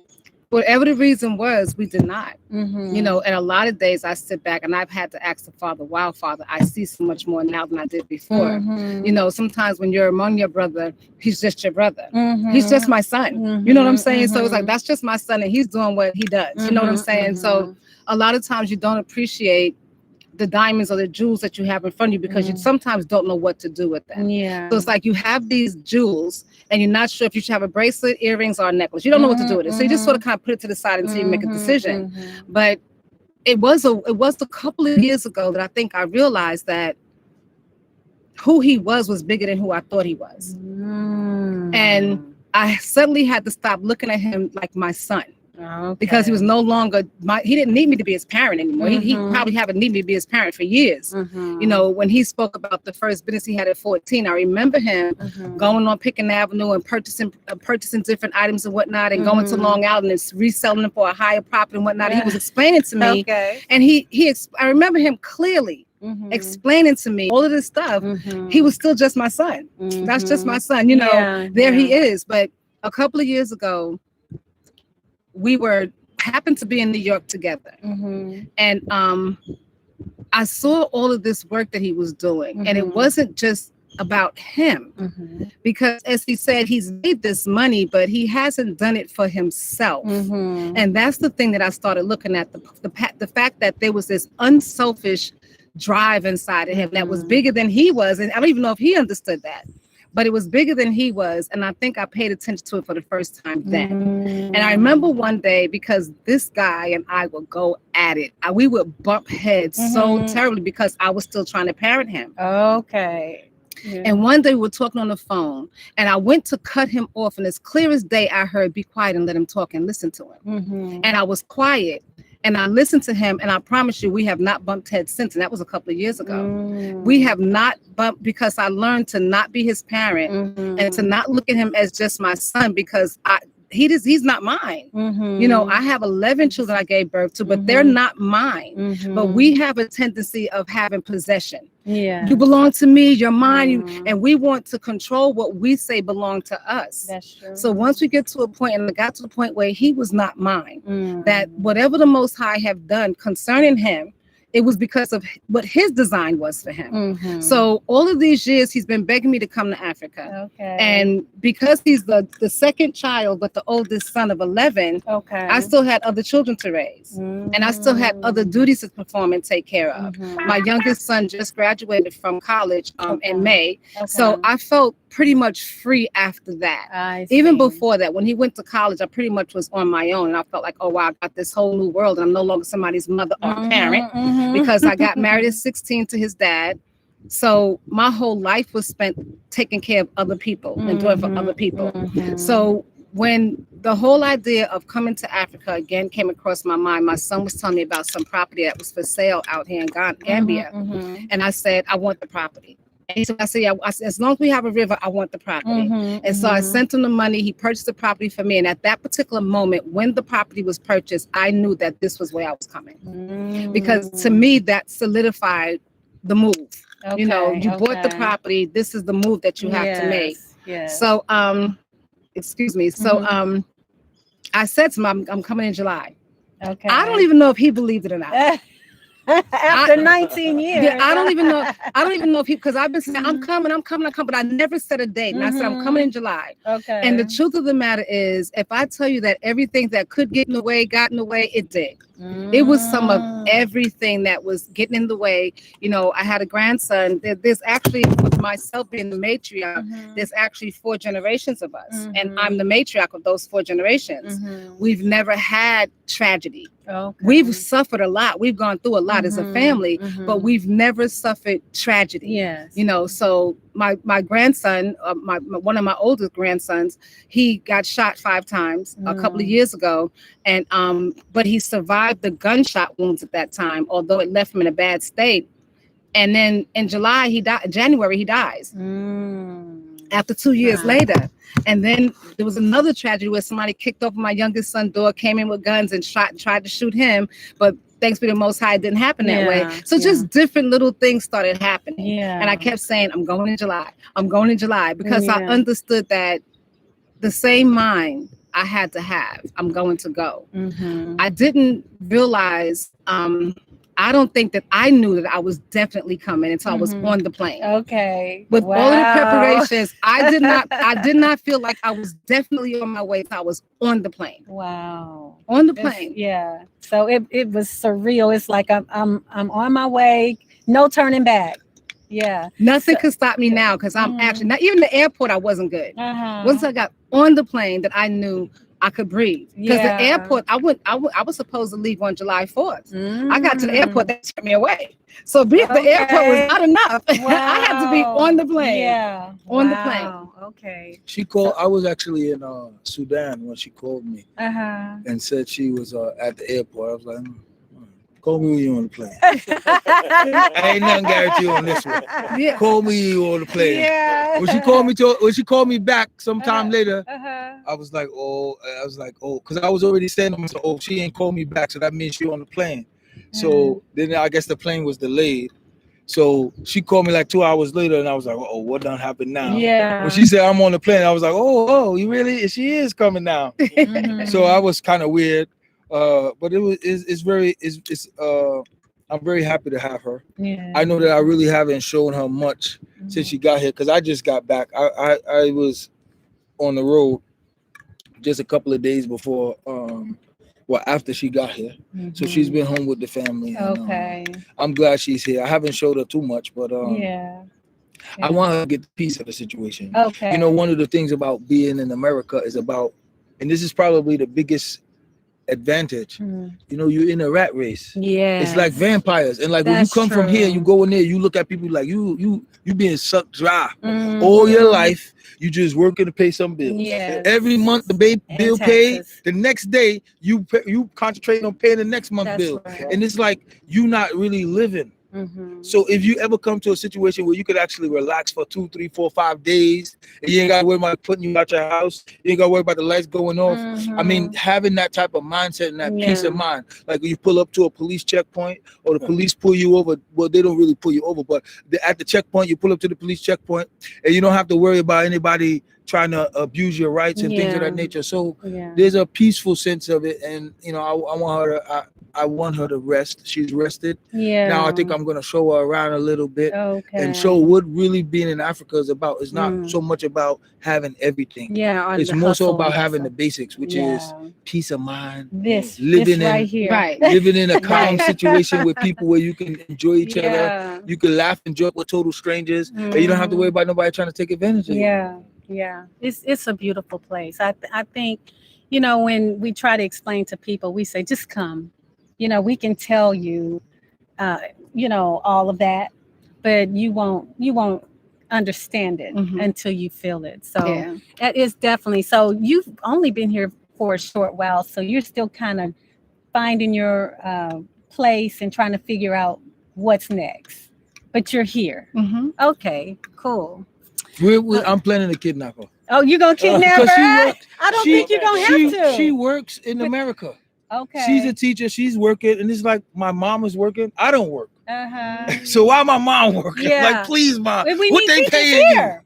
you? We need Conscious teachers. We need you know what? That's one of the main things we need right now. I told my mom years ago, I was like, Mom, look, I want to build a school for people coming from the diaspora for their children, because educationally the society is not really ready, and what happens is that the infrastructure is not in place. Yeah. And if you want to have your child in a certain type of school here, you got to spend a lot of money. Yeah. And then also when you put them in that school, you're still giving them that American mentality. Yeah. So you want something that's going to be down to earth. You want something that'll be holistic, something that we could do for ourselves. That's right. That we could do. Maybe it hasn't been done in a couple of places in the U.S., but like really we can do. Yeah. And it's like, even if it's a holistic education center that people from all over the world will be willing to send their kids to. Yeah. I think that's a perfect idea. So I'm definitely hoping my mom when I show her, I haven't pulled out the big guns yet. Okay. I've just been enjoying it, but I'm about to pull out some guns. I don't she have no think- choice but to accept. Yeah, I don't think you're gonna have to. I don't think you're gonna have to kidnap. Let her. me say, my other children in America has put together a rescue mission. This is so funny to me. They say, we know he's going to get you there, and that's going to be his way of getting us all there, because he's going to keep you, and we're going to have to come. Yeah. And I said, well, that might be his mission. I don't know. And my youngest daughter said, that's okay, because I saved some money. I'm coming to get you. But I was speaking to one of my other sons the other day, and he said, because we're always sending videos back, and one of my sons is always posting the videos that I send back.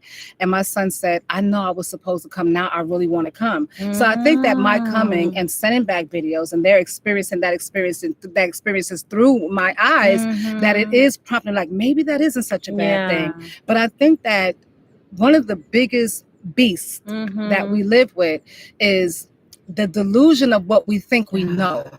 And it's a delusion of what we think we know. And what's been given to us is so much less than what it really is. You know what I'm saying? There's so much more that we're missing. So what I've seen so far is not what the illusion was that they gave us.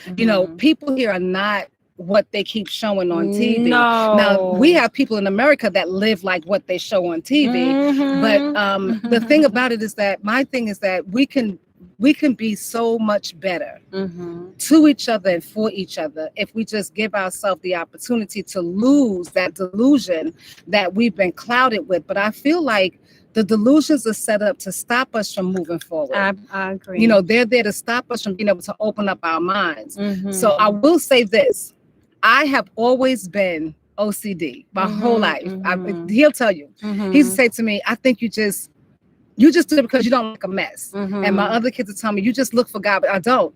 But I don't know what the Father did. I don't know what happened, but I remember a few months ago, I went down to South Georgia and I was in my youngest son's in-laws house, and I felt myself getting disgusted with something that I saw. And instantly my whole spirit was vexed with myself because of the thought that I had. And I realized that everybody's mental capacity is not the same. It's not on the same level. That's and right. you can't because there are people who might look at my way of living and find me disgusting.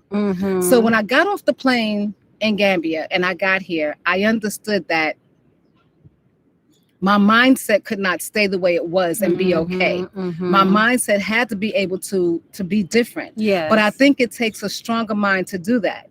I think it takes more faith to do that. I think it takes more trust to do that. Yes. So at that particular point, I understood that. So what people look down on, it's not for you to look down. That's You have to right. come up to a certain level. That's right. You have to come up to a certain level in order to be able to incorporate yourself in a system that's already here. That's right. If you come here thinking that you're high-minded, Yeah. if you come here thinking that you have all the answers, if you come here thinking that your way of living is better than this, then you've already failed yourself. That's right. You can't help anybody because you failed yourself. That's right. So you have to understand that you have to come up to a certain standard in order to incorporate yourself inside of this living, because this is a higher standard to me. Yes, it This is. isn't the lowest standard. This is No, a higher it standard to is. me. It is. And We I living realize good. that. Everybody owning their properties here. Yeah. There ain't no mortgages. And their vehicles.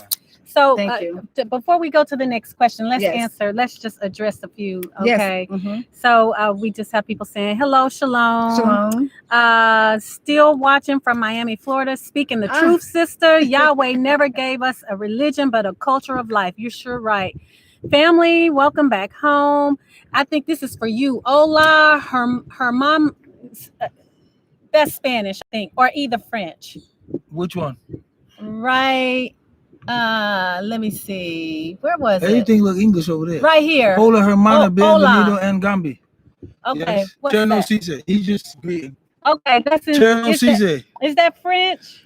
No, he's greeting in Spanish, Oh, but okay. Cherno Cisse sounds Okay. like a Mandinka. Okay. Abiyadi. Yeah, Embeñade. Okay, and back. Say hello to Eric and Nicole. We will. I can't wait to come back home. Energy here is toxic and violent. You're right. You guys get out of Babylon. It's not going to get better. Yeah. And can I tell you, while you're looking through that and you find Okay. something for us, one of the things that I've been to Christianity for a long time. That's where I started out in Christianity for years. And I don't down anybody's way of life, because the Father puts people where he needs to put them at, because that's where he can get the best service out of them. I trust in that. However, one thing I do find out is that I get upset and perplexed with anybody who's teaching people that things are going to get better. That is not what's written in scripture. Yeah. That's not what's written that's not what's written anywhere.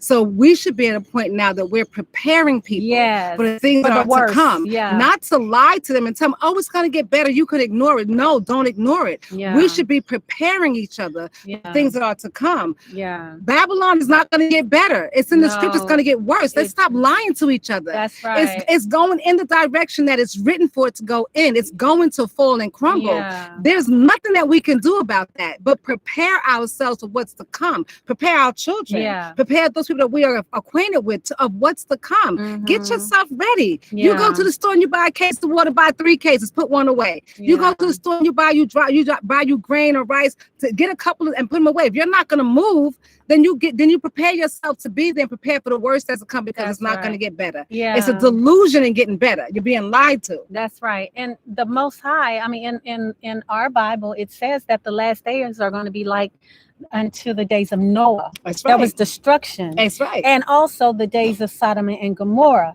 which there was also destruction. Right. So that's the Christian Bible says that. So I don't know why people are saying it's going to get better. And think of how few was saved on both of those Very occasions. few. You know what I'm saying? Very Very few few were in both of those saved. occasions. Yes. That was one of the reasons I decided to leave America. It's like, if I could live in a society wherein the promotion of, of same sex was Yeah. more prolific than promotion of family. Unbelievable. and Then Black that's not life. well, definitely lives, that for yeah. sure. I can't live in a society like that. So I understand that I can't stop what's gonna happen, but I do understand that I can make my situation easier. Mhm. And then don't get me wrong,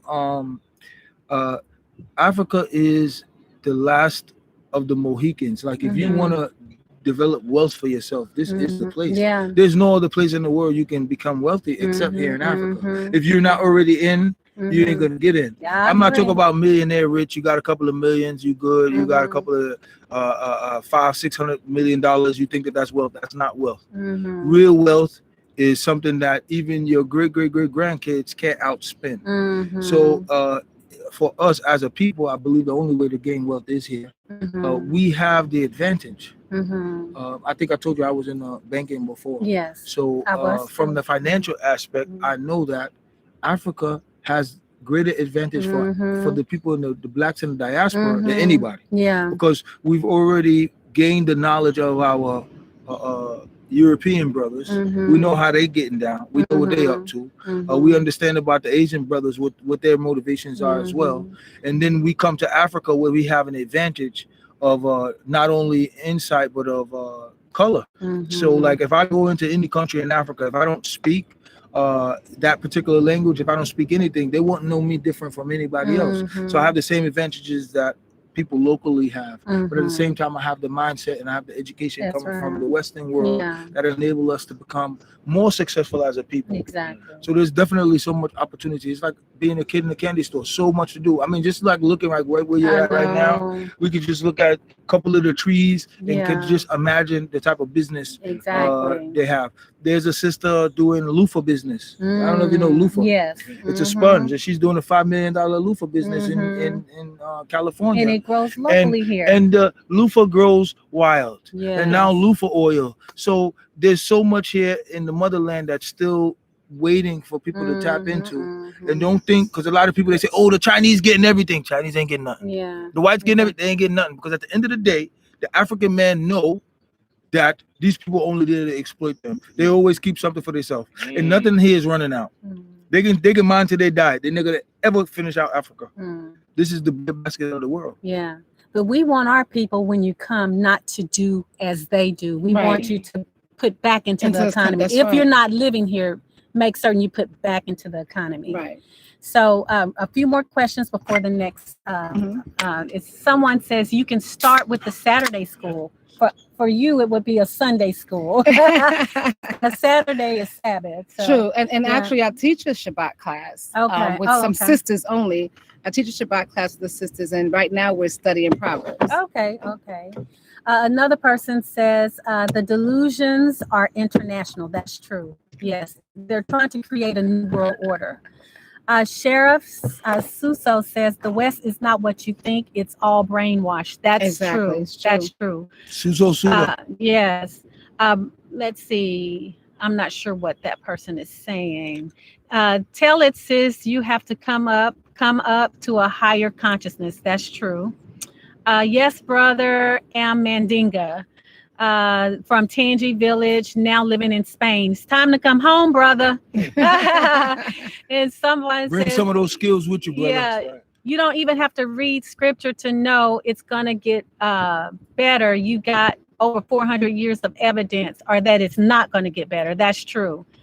Let's see. Yes, sister, this was a higher way of living. This is real living, our way of living, the way life should be, has been, and will always be false. Romans 12:2, be ye transformed by the renewing of your mind. Yes. What goes up must come down. History keeps repeating itself. America is coming back to the golden age. You're right. Someone says, yes, Babylon has fallen. Let's see. Jedin B. Hi, sister, miss you. I'm not sure who that is or who they're speaking to. Speak the truth, my sister. It's not going to get better. Wake up. Babylon is falling. Yes, we are prepared up here. So much food. It looks like a shop. This may be someone, Jamaica and Zambia. I'm not sure. Maybe they know you. Yeah, Zambia. That's what's up. Okay. The copper mines. Reach out. We want to get some copper mines in Zambia because we need electricity. Okay. Let's see. Both sisters, you look alike. Okay. We act alike too. Thank you. Somebody said, yes, we prep up. No. Hi, Ms. Grace. We soon meet. I affirm that to the most highest. Someone says, exactly. They haven't ever even scratched the surface. I've been saying that for a long time. That's regarding the resources. So, okay. So we're going to get back to these questions. Okay. So this is one of the things that I find intriguing about Africa. And I just want to pose it to you all because you're living it. Your son and his family, they're Muslim, and you're Israel. Yes. So can you all explain the dynamics, how you respect each other, how you flow as you know, you having a Muslim household and you coming into as a Israel? It's amazing to me. So let me say this, and I really hope that people could follow me on this. the Most High has prepared me for this probably my entire life. And I'm saying that because I started out in Christianity. My mother was not a religious person at all. She wasn't dedicated to a certain way of life, except for the life that she chose for herself. Let me say that. So I don't have the story. If I had a praying mother, I didn't have that. The Most High has truly been a voice to me my whole life. And that doesn't mean I did everything right or correct or paid attention or obeyed, because I didn't. However, I was in Christianity for years. It was my foundation. I will never, ever say anything that is opposite that. It was my foundation. That's where Father started his work on me, was in Christianity, and I understand that. When I met somebody in Islam, I was like, well, why am I learning this? I couldn't get it. But I had to understand that everything was a teaching process. So for about two and a half years, I studied with the Muslims. I lived with them. I ate with them. I did all of the holidays with them, and I understood their way of life. But one of the things that Father was teaching me was that he was everywhere I was. I found him in Christianity. I found him in Islam, and then I learned about the Hebrews, and I was like, Hebrew, really? But I had to open up my mind and learn as well. And I realized that no matter where I went, the Most High was there. He was there on different levels for different understandings, but he was there. And the thing about it is that I found that there's more in common than there is that's not in common. So how this works for me is a matter of respect. I'm in his home. And Paul said in the Bible that when I was in Rome, I did as the Romans, because that's what he's saying, is that I respected them. I didn't go in there trying to change things because of what I thought. But if the Father decided that Mustafa would be a better Muslim than he would be a Hebrew, or a better Muslim than he would be a Christian, who am I to say anything other than that? So what we do is we respect each other. I love the way of Islam. I love the way of the Christians. I love Hebrew. I do, because I see the Father. I don't see people. I don't see what somebody else does. I'm going to be honest with you. Having studied, not just been there, studied all three different ways of life, and having sat among them, ate among them, sat among them, studied among them, lived among them, I realized, I'm sorry, everybody, please don't hate me for this, that they all spew out hate. When you get on your beamer, your pulpit, and wherever it is that you teach from, oh, them Christians, they go into hell because them Muslims, they are terrorists, oh, them Hebrews, they this, that, and the other. If you're doing that, you are teaching hate, because you're not looking at things from the eyes of how the Father wants you to look at them. And that's how come in the law, he says not to judge, because you cannot judge a person's heart's intent, because you don't know what it is. But the Father puts each individual where he can get the best service out of them. And who are we to point our fingers and say, oh, you shouldn't be that? Well, I met a man some years ago, and he used to be, I think he said he was a Buddhist. I think he said Buddhist. I don't want to be wrong. But one thing I do remember about the conversation is that he said that his mother, he became a Christian, and he wanted to convert his mother from whatever religion she was in to Christianity. And I said, well, why would you want to do that? And he said, because I got to take her to the temple to pray 3 times a day. He said, if she was a Christian, she wouldn't have to do the prayer 3 times a day. He said, but I have to take her to the temple 3 times a day for her to pray. And I said, and you don't want her to pray 3 times a day? And he said, what? I said, I want you to listen to yourself. I said, perhaps where she is where the Father is getting the best service from her, because she prays 3 times a day, every day. And perhaps that's where the Father wants her. But if you change that, then maybe she won't pray at all. And maybe she'll lose out with the Father, the relationship that she has with him. So this is why we don't try to convince people. And even in Islam, it tells you there's no coercion. You don't try to convince people to be converted to something else. We should never do that. Because however the Father guides the heart, then let the Most High do what the Most High does best. He's the best teacher. He's the best guider. He knows more than anybody else does. So why he brought me from one stage to the other, and I was a good Christian. I was a great Muslim. I was wonderful, for me. But that's not what the Father was teaching me. He was teaching me that I want you to pay attention, because I'm everywhere. If you speak against this, you're speaking against me. If you speak against that, you're speaking against what I created. So I understood that. So when I'm in my son's home, it is his Muslim home, but he doesn't bother me. I get up in the morning, I bathe, I pray. That's what I do. Mhm. My son and them, they have their prayers. I don't interfere with that. As a matter of fact, that's something we all should learn, because Yeah. even in the scriptures, it tells that man should always pray That's right. without fainting. So what we should do is take what we find common with one another, That's what right. we find similar with one another, Yeah. and let's hold on to that and run with it. Let's not try to find what's wrong, Mhm. because it doesn't have to be anything wrong. Yeah. It just could be different. Mhm. It doesn't make it wrong. Mhm. So I have this thing that I say that everything does not have to have a right or wrong to it. It really doesn't. Mhm. For instance, you might like beans and I might not like beans. That make you wrong and me wrong? No, it doesn't. It's just how it is. Yeah. Everything's not up or down. It's just simply that way. That's how it Yeah. is. Yeah. So we have Islam, we have Christianity, we have the Hebrew Israelites. Mhm. That's just how it is. Yeah. If we cannot come together as one people and live in peace, if we don't understand to let things be the way the Father created them to be, we are not the creator. Let's stop trying to do his job. That's We're lousy at it. You know, right. we're really I bad. know. We are so bad at being the Father. Exactly. We mess up every time. Yeah. There was not one tribe of Israel. There were 12 tribes. Yeah. There were 12 tribes with 12 different dispositions, with 12 different prophecies on them, in 12 different directions, with Yeah. 12 different mindsets. Yeah. They were not all the same. They weren't. Ishmael existed He from did. Father Abraham. Yes. He did. exists because Father said what to him? You will be the father of many Many. nations, not one. Yeah. Not one. So when we reject any of those nations, we're rejecting Father's prophecy. We're Yeah. rejecting what he put in place, not us. Yes. I hope I answered your question. Yes, you did. Yes, you did. I'm wondering, I did got she leave excited. anything else for you? I got excited. She ain't even know. I can't say nothing. But You can't it's say no, nothing. it's no attitude. Yeah. Because at the end of the day, that is what it is. Yeah. You know, I grew up. My mom raised me. Thank God for that.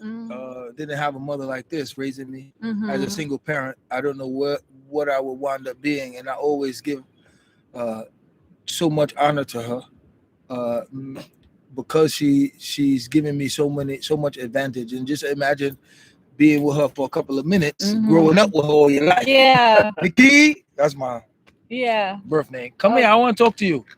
Go sit on the bed, couple of hours, here we go. Okay. But they were worth it.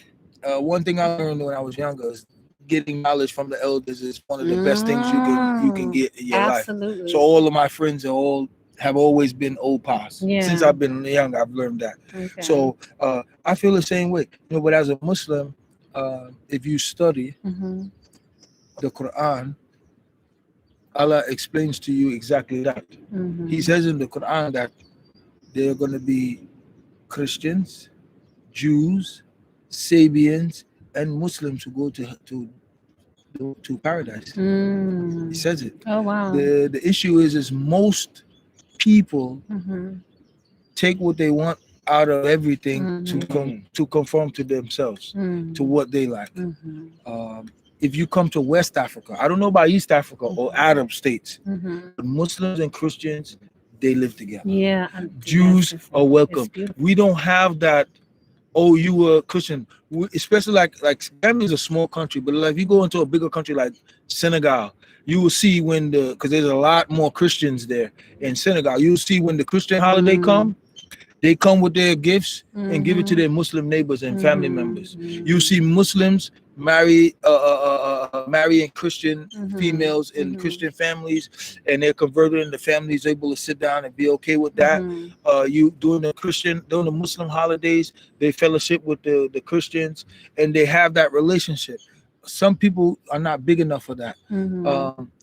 If you study history and you study the word of the Most High, you will understand that there's no reason to have this conflicting problem, because one in the beginning is that especially according to Islam, we all started out as Hebrews, religious wise, and then when we graduated into Christendom, and then from Christendom we went into Islam. So if you're a Muslim, you should know that where you come from. All of the laws of Islam come from the laws of the Torah. We don't have any laws. We have way of life. But we don't have laws. The laws come from the Torah, and that's our base. In the time of the Prophet Muhammad sallallahu alaihi wasallam, when the first Muslims were casted out of Arabia, where the movement started, Islam started, they didn't have anywhere to go, and they were persecuted. It was the king of Abyssinia, today's Ethiopia, the Christian king, who allowed the Muslims to come there and be protected. But when they came, the Arabs followed them, and they were like, "No, these people are idolaters. We got to kill them." And he had a council, and he asked what was going on. They was like telling why they didn't want to kill the Muslims. And he was like, "No, these people they sound like good people." He's like, "You don't know what they say about Jesus? Tell them what you say about Jesus." And the brother said, the Muslim brother said, "Yes, we believe that Jesus was a prophet and that he was born of Mary. Mary was a virgin, but he's not God." And the king of Abyssinia said, "Where you are and where we are, it's not even the length of the tip of the finger." And even the Most High says, on the day of judgment, I will judge the differences between you. So if we're able as a people to remember that division in any level, I mean, if you do your thing, I'll leave you to do your thing. Just don't try to put it off on me. That's right. I do my thing. You know, I like people to respect what I do, and because of human nature, everybody don't.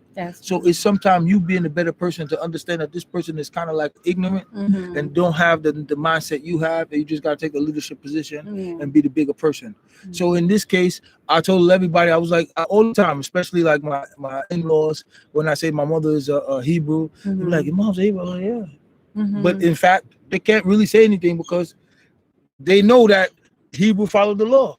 So it's a good thing. I don't think it's a conflict because I've gone to the Knesset with my mom as a Muslim, and I've sat there and I've agreed with what I agree with in my spirit, and what I haven't been able to accept, I keep it in my mind and I'm good with it. And so that's something that we should take as a people a little better, how to live together, which leads into why I love Africa as well for me, because coming from the United States of America, born and raised there, I don't have a tribe. So I believe at first that was a handicap for me. I hated the fact that I didn't have a village to go back to in Africa, a tribe to go back to. But then I realized over the years that I had an advantage. I don't have to be with the Fulanis. I don't have to be with the Mandingas. I don't have to be with the Susu. I don't have to be with the Timini. I don't have to be with the Arabs. I'm an African. Me, I'm the son of Adam. So when people ask me my tribe, I tell them I don't have a tribe. They say, "How you don't have a tribe?" I say, "I'm the son of Adam." So when you are the son of Adam, all the tribes, all the people are your people. That's right. And when I tell them that, they be like, "Wow, you know, you're right." And now I'm just enlightening somebody. So I think that that's an advantage, being able to be, you know, you have to accept people for who they are. That's right. And live by example. When you live by example, people will say, "Well, what is it that you into? Wow, I want to be on that level." And before you know, you might see people coming into your knowledge just based on your personality. Beautifully said between the both of you. Man, you raised him well. I know you're proud of him. He's raised me too. I said, I know you're proud of him and he's proud of you. That was beautiful. So we were talking earlier. You just don't know how excited we were when we ran into you and you invited us to the Tobaski, because we wanted to experience it, but we didn't want to ask someone to invite us. You know, you don't do that where we come from. You know, you don't invite yourself. So when you came and you saw us and invited us, I just kind of think it was the Most High fulfilling a desire, because I wanted to know. And it reminds me, although it's not Passover, it reminds me so much of Passover. And you just see, you know, what you're talking about, the similarities. So just real quick, do you want to touch on, was this your first Tobaski? It was my first here, of course, and with my son. Okay. But when I studied Islam, we were in different those kind of celebrations as well. They didn't use the word Tobaski, but it was during the Eid, and they definitely did the exchange, but they did exchanging of gifts. So people would come to my house, they give me the greeting, they would exchange gifts with my son, they exchange gifts with me, and I'd go to their house and we do the same thing. So I thought and we'd share the food. Of course, there'd be one or two places, everybody would be cooking. You know, so you go to one particular place one night and you eat food with them, you go to the next place. So it's absolutely a wonderful experience. It's absolutely wonderful. Yeah, we enjoyed it too. Yeah, I did. We went when we were on our way back home. We were like, "Well, he's coming up with all these ideas about next Tobaski." I said, "Well, you need to talk to Mustafa and make certain that's okay." Right. Yeah, absolutely. You know, because we saw it kind of hurt us. We saw so many young children with nice clothes, but then we saw some without nice clothes. You know, and we were like. Next year, Amadi had an idea for making certain that all children Had some nice garments. I like so that. that's what I told him. You know, he was like, maybe we can do this, and so he has ideas. He wants to run by you to see how we can make certain next year every child has an It's outfit. prepared for it. Yeah. And That's a has, pretty good idea. I think my Yeah. daughter will love that. She likes making clothes for the kids in the neighborhood. yeah, That'd be we nice. want to make certain every child has That's their wonderful. yeah. So yeah. Okay, so now this is a I guess a sensitive question, but I just want to ask because you know, but to be honest with you, yes, we believe we're Israel, but we don't like the religious stereotypes. We just think righteousness. Mhm. You know, just be righteous and follow, you know, the ways of our father Abraham. The ways the covenant that was passed down to him. So my question, and I already know the answer, but was Abraham, was he Muslim? Was he Christian? Was he Israel? Or was he just righteous? He was all of it. And that is, and to me, he was all, what I mean by all of it is the righteousness of him. Okay. Because when you were getting ready to ask the question, you were setting up or saying to myself, you don't hear Father calling him either one of those things. You don't hear those things mentioned at all. Even with whether it was with Father Abraham, whether it was with Moshe, you never hear, whether it's with Melech Dawid, you don't hear any of those particular phrases ever being used because it's solely and completely about righteousness. Now, I'm going to be honest, since that particular question came up, I don't like being referred to as either one of them myself. Okay. I just want to live righteously for the Father. That's right. But unfortunately, for the world's sake, you have to associate yourself with something, or people think that you're nothing. Exactly. You know, they won't hear you and they won't listen to you. So I associate myself where the Father has made me comfortable to associate myself with. However, it's all about righteousness. That's right. If you follow Father's laws, statutes, and commandments, regardless of what particular way you are worshiping, serving in Him, then you can follow righteousness. That's right. I have this thing that I live by. I don't have to be right. It doesn't matter if I'm right. What matters is if I do the right thing. That's right. And they're two different things. Because I could be, my notion of doing something could be the right thing to do, or the right, or I'm right on this, but is it the right thing to accentuate? Is the right thing to do at that moment? It might not be the right thing to do. So I don't push to be right. I just push to do the right thing. That's right. So it's about being righteous. And it's so funny because I was telling my grandson the other day, we were talking, and he was pointing at his sister, and I said, no. Point at yourself, because that's the righteous thing to do, is for us to stop pointing at each other, and to point at self is the righteous thing to do. That's when we begin to understand. We look at ourselves, because the scripture said that if you correct yourself, if you judge yourself, then the Most High don't have to judge you. So it's about the righteousness of a man. It's about what's inside your heart. It's about your character. That's right. It's about the character, because you can do something that's right, but where was your heart at when you did that right thing? So, you know, there's a story in the scriptures that talk about when Melech Dawid was bringing back the covenant, the Ark of the Covenant of the Father, and he was bringing the Ark back, and that the Ark tilted over, and somebody went to catch it. Now, in somebody else's mind, oh, that was the right thing to do. No, it might have been the right thing to do. It might have been right for him to do that, but it was the wrong thing to do, because the law was already made. Don't touch the Ark of the Covenant. Right. So when he did what he thought was right, it cost him his life. So what we have to remember is that we have to understand that sometimes you can have in your mind to do something, and you could think that that's the right thing to do, but it might not be the righteous thing to do. That's right. So your character has to be careful. Even in the book of with Solomon, what King Solomon had wrote, and he said that all things are vanity. I used to question it. What does he mean even being good is vanity? But then when Father began to show me about the character of man, and how what he judges is our character, then I understood that you can do everything that you think is the right thing, but if your heart is saying, oh, I want to be seen when I'm doing this, oh, look what I did, I just not give a $1,000 over there. Oh, look what I did. So you might have did something that you thought was right, but it wasn't righteousness. Exactly. So we have to be able to understand what righteousness really is and do things in righteousness. Father Abraham, no, he was all of it because he was righteous and he was righteous before the Father. We have to remember where his beginning was and how Father took him from among his own kindred and had him separate himself. So I want people to hear that. That separation. In order for Father to develop Father Abraham's character, he had to separate him from what he was used to and accustomed to in order for him to mold him into who he wanted him to be. That's right. So he had to become righteous by leaving what he thought was right. Yes. And that was one of the reasons he was chosen, not just because of this willingness to sacrifice, but his willingness to sacrifice his whole way of life. Exactly. His way of thinking. Yes. Everything. Everything that he grew up in. Yes. Everything. He was willing to leave it behind and do whatever the Father wanted him to do. And that's righteousness. That's not our own thoughts and our own perception. It's the righteousness of the Father to really follow what the Father is saying, especially when it hurts. Exactly. And especially when it's difficult. Especially when it's hard. My son, we were talking about before we did the Tobaski, he had to sacrifice a sheep, which I thought was wonderful. He brought this beautiful sheep, but he had already purchased a sheep, a male sheep, to mate with his female sheep. And he brought this sheep home that had the horns and everything beautiful. And I was like, wow, this is beautiful. He said, yeah, I bought it because it was beautiful and it's going to make great babies and I can make some good money. I said, great.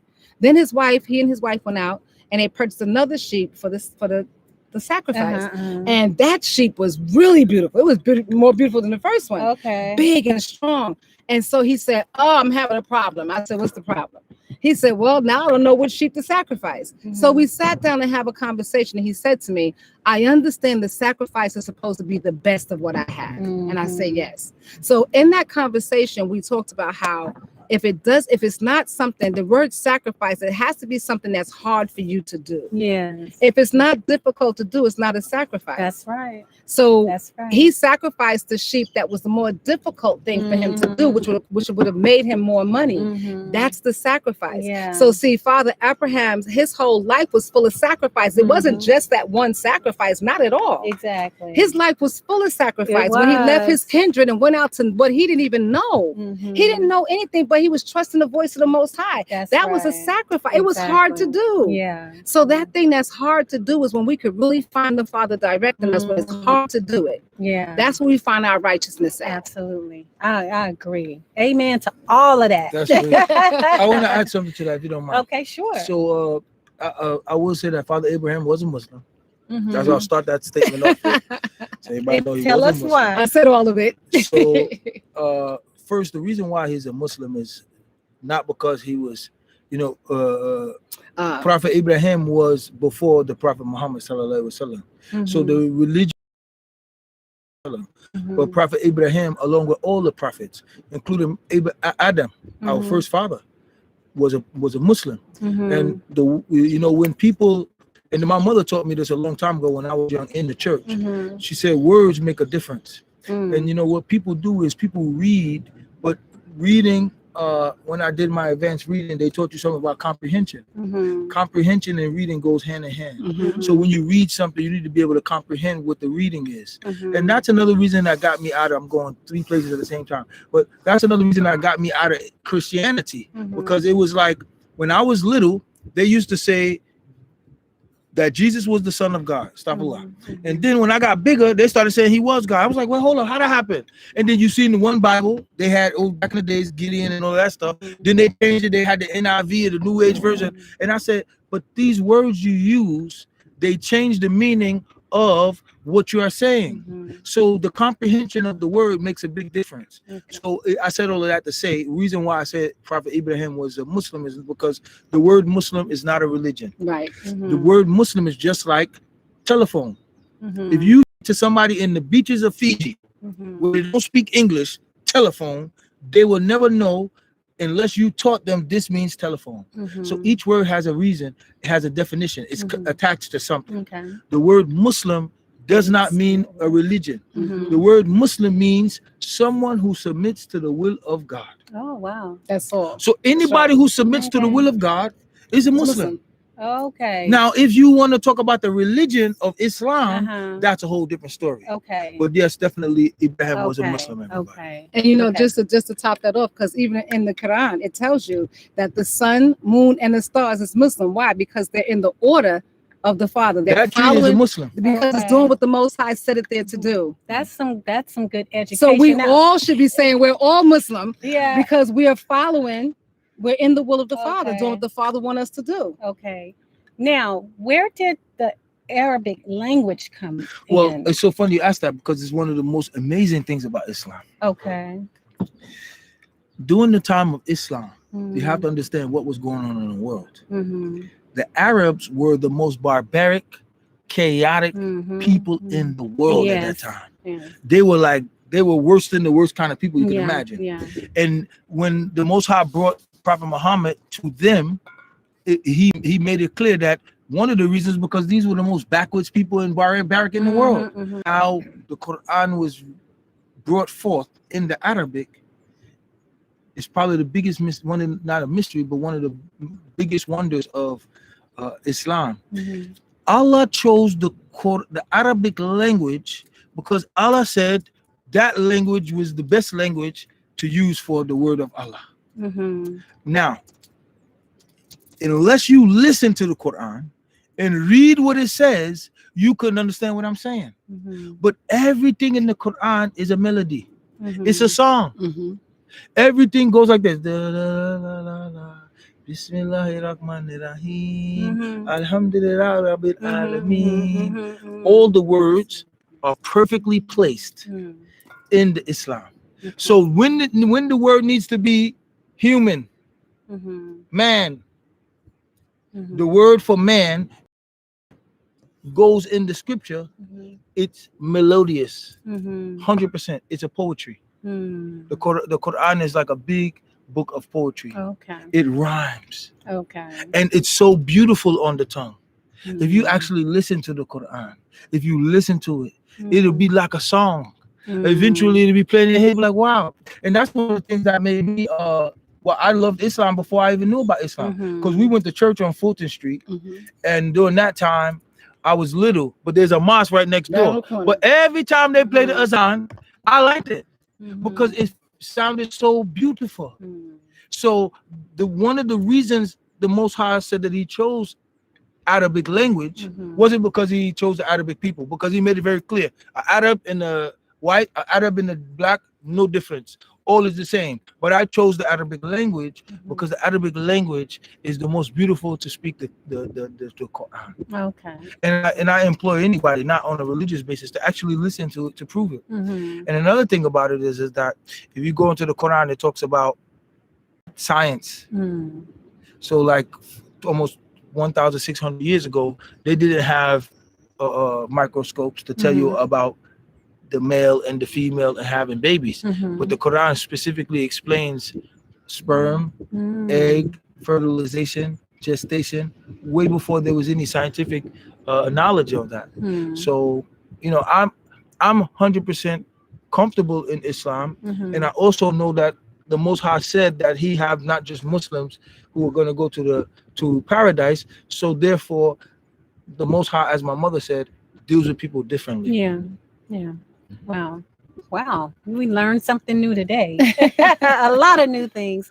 Okay, so we have a lot of Israel coming, Mm-hmm. and we get a lot of calls because people identify us. When we came here, and people would ask us, what were we? We wouldn't say Israel. We would say we're children of Abraham. Mm-hmm. We follow the laws and the statutes of Abraham. Mhm. And so in our videos, I think I would say Shalom and the Most High. So people start associating and they figured it out. We didn't tell anybody because we didn't want to be in a box, Right. but we made certain that people understood we believe in the Black Messiah. Mm-hmm. And I have to say that Yes. because you still have some Christians who say their Jesus With the same is pink white. They say, and that's not in the kitchen. That's not it. Yeah. So we have to be very clear. Michelangelo cousin. Yes. Who was gay. That's where that picture came from. Wow.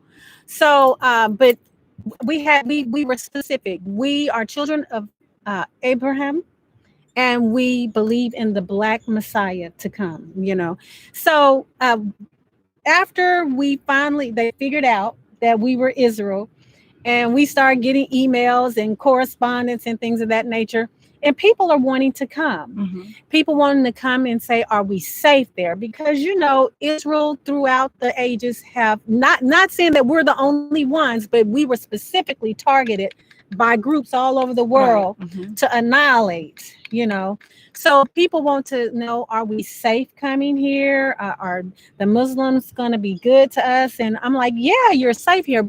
However, in the transition of some of Israel, we have seen that it's Israel that's more judgmental of other religions. So in all that, give the people, just kind of speak to the people coming over, some I guess insight on how they should transition, how they should tread lightly and not be offensive and things of that nature. If both of you all share that in closing, and then I'm going to pull some questions while you all do that. Well, one of the things is that if you want to bring America to Gambia, please stay in America. That's as straightforward as I can get. If you're not willing to come to experience true culture and to experience the land as it is, just stay in America. Because if you love America that much, keep it and stay there. The property that we purchased here, we're continuing to purchase more property in the same particular place. And the reason for that is to be able to have a safe haven for those who do want to come. So this property is not for me to own and for me to lead. It's not. I know what tribe I'm from. I am Israel, and I am from the tribe of Levi. And I am not going to possess a land to own it and to try to tell people what to do on it. But what I would like to do, what's in my heart to do, is to be able to make sure this land is developed for those of you who do want to come over. And once you get here, you don't know what you want to do with it. My son, on the land that we have a river there. My son he's going to farm some fish there. But the whole idea is to make sure that the land is self-sufficient itself, to be able to not all of a sudden make it a small New York or a small Brooklyn. That's not what we're looking at.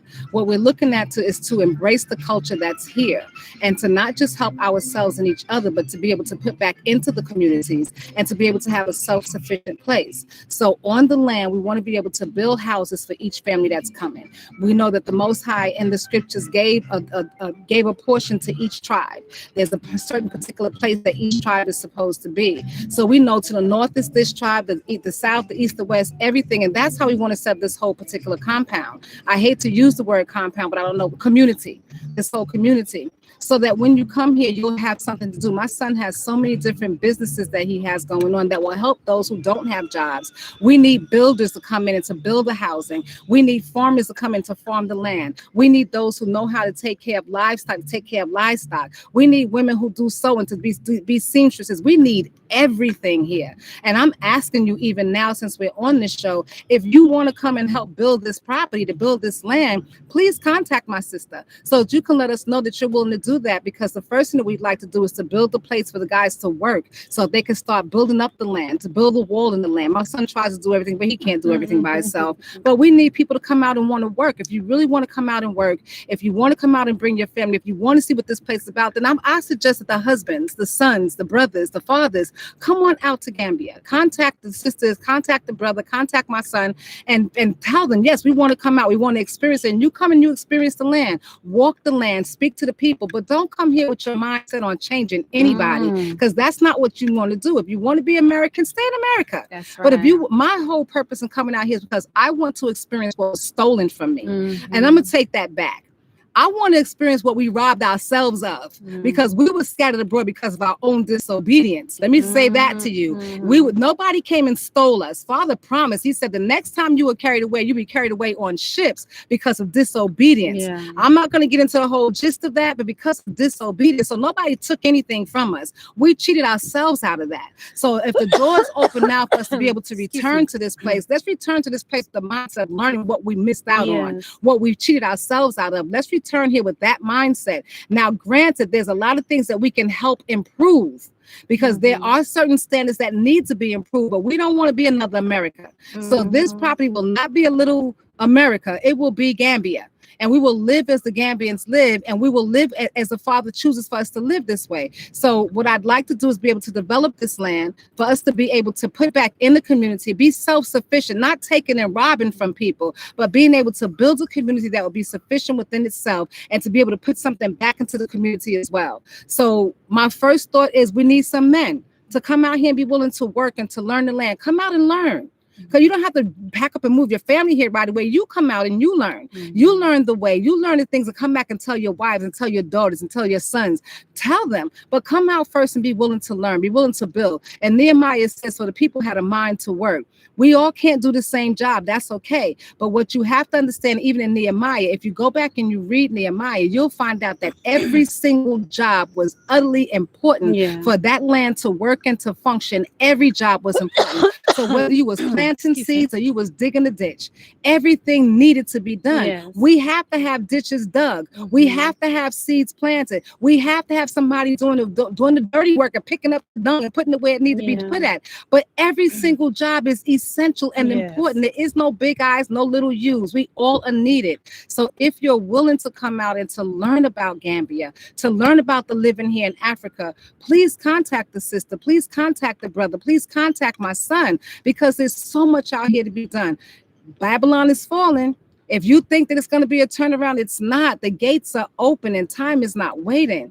So come on out. There's so much to do. My son could tell you about some of the jobs that he have available. The sister could tell you about some of the jobs they have available. So come on out and be willing to work the land and to be able to embrace Africa. Embrace the land. Oh my gosh, the motherland is wonderful. Embrace the land. I haven't paid one bill since I've been here. Don't have to. Nice, I haven't pulled out my credit card not one time. You can live off the land. Do you know you can walk down the street and pick a doggone mango off a tree? Oh my gosh, so it's just, I'm just saying, come here and be willing to experience the land. Don't come with your own ideology, how I'm just gonna fix. No, there's nothing to fix it. Nothing is broken. Just that's why we're coming over here. Talk about the drinking water. The water, the best water in the, I took a video on my I took a video, the best water in the world. Have you ever seen water so clear? Never seen water. We so ain't talking clear. about the bottled water and the water in the faucet different. No, that's what. So you want to share and also any contact information? So me personally, I want to say to the brothers and sisters who have this mentality, I'm better than you, and I know better than you. Good, lead by example. One of the 7 laws of leadership is creating other leaders like yourself. So with all your knowledge and your capabilities, I would definitely implore you to first understand how to reach to the people, and if you want to compel them or introduce them to being a Hebrew, I would like you to understand that one of the main factors of being a person close to the Most High is in spirit, and the Most High is about love. So you should be able to exhibit love and peace, and in that people will want to understand what you're about more, and people will want to understand what it is that you're into. As far as coming here to Africa and working, I'm always looking for partners to work with. Me personally, I'm doing a lot of work. I operate now in East Africa. We just set up our company in Sudan. We have operations in Kenya. We're operating also in Sierra Leone, Guinea, Senegal, here in Gambia. We're doing food industry. We're doing mining. We're doing export, raw materials, precious metals, and gems. We're also, like I said, doing agriculture projects. We have more than enough projects that we work on that we need people who are interested in owning. Because I've never been the type of person that was good as a boss. I'm a horrible boss. I'm very assertive, and I expect people to think like me. So I'm better at working with people who want to be their own bosses. They want to be their own business owners. So I like to assist people with getting that done. I like to develop people based on the skills that they have. So I wouldn't necessarily say what I want people to do for me. What I like to say is look, if you want to do something, you have a skill, reach out. If that skill is what's necessary on the ground right now, I'll probably be one of the best people to talk to you about that, because I do have a lot of resources on the ground, being here for so long, company operating for so long, understanding a lot about the nicks and crannies of doing business in Africa. But at the beginning of the day, everything I'm doing is about development. So if we're going to work together, the main goal is about developing our community, and in developing our community, we definitely be able to, develop our financial capacity as time goes on. And I really appreciate you just while we are talking, and brother Israel, I appreciate you as well for inviting me and my mom here. Thank you so much. Oh, thank you all. Thank you both. It's some intriguing questions. Okay. I can't get to them all, so Okay. I'm going to just come to the ones that are directly towards you all. This Sheriff Suso says, yeah, brother, Suso Sore, my dad is Alaji Tamba Suso in Dipakunda. I'm from Gambia, living in Atlanta, Georgia. You guys and other YouTubers motivate me so much to come home and build our country. Yes. That's the Sort of, being in Africa long enough, I think we talked a little bit. I mentioned another brother, Cisse, being Mandinka. See, when you're here on the ground for long enough, you can hear somebody's name, you'll know where they come from. And it's funny because even in America, I like walk up to people, I'm like, you come from Nigeria. Like, how you know? I can tell. Yeah. So that's an advantage. Okay, yes.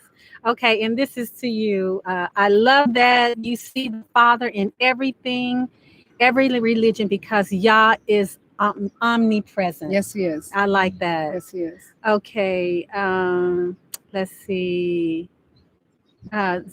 Sheriff must know you. He says, brother, what's going on? It's been a long time. How you doing? Oh no, maybe he's speaking to someone else. Okay. Oh, okay. Someone from Chicago said, hello, guys. Someone says, I'm a Sephardic/African Jew, and I have never lived outside of Jewish community here in the U.S. I don't know much about Islam or Christianity, but there are millions of us worldwide. Okay. Yeah, I just left. I got a brother from Brooklyn too. He's in Ethiopia. We're going to start a project over there. I know we have a lot of the Hebrews in Ethiopia. Okay. There's a very large community over there as well. Okay. Africa, good thing about Africa is we're the beginning of everything. So everything is already here. So the good thing about like the DNA, the good thing about being the father of all the nations is that everybody and every culture is a part of you. So, you're welcome, and I appreciate that. Yes, yes. Thank you, sir. Another good question, and I'm trying to pick the ones out that needs to be addressed. This person says, Jews are the great migrators. I also have never heard of Hebrew Israelites. Who are they, and are they Jewish? And I'm going to just answer that really quick. Jews was not something originally in the Bible. You had children of Israel, and there were 12 tribes. When the kingdom split, there was 2 splits. You had some that were called Israel, and the others adopt the name Jews. So just to back up, we see ourselves as descendants of Abraham, Isaac, and Jacob, of the 12 tribes. And that's what we attest to. We are not Jewish. So we believe, the majority of us, or many of us, believe in the Messiah, the Black Messiah. So some of us don't, but nowadays you'll see most of us do. Okay, did I answer that? I think you did. Okay. Yeah. Let me see.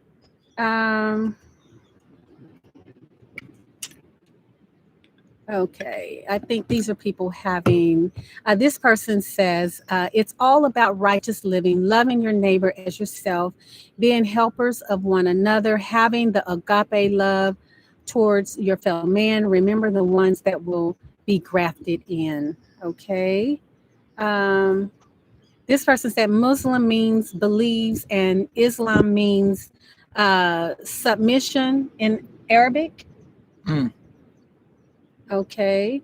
Yes, Um, Islam means submission. Okay. Mhm. And this brother says, I don't know what this means, but alhamdulillah, brother, uh, you know so much. So he's saying hats off to you. Let's see. Beautiful chat. A blind guy, his wife. I like them. They're enjoying the chat. We, the Hebrews, are a hated people because yes, we are chosen, but we're not the only ones chosen. Exactly. So I thank you for that comment. I just don't want to offend anyone. The Hebrews were not chosen. Okay.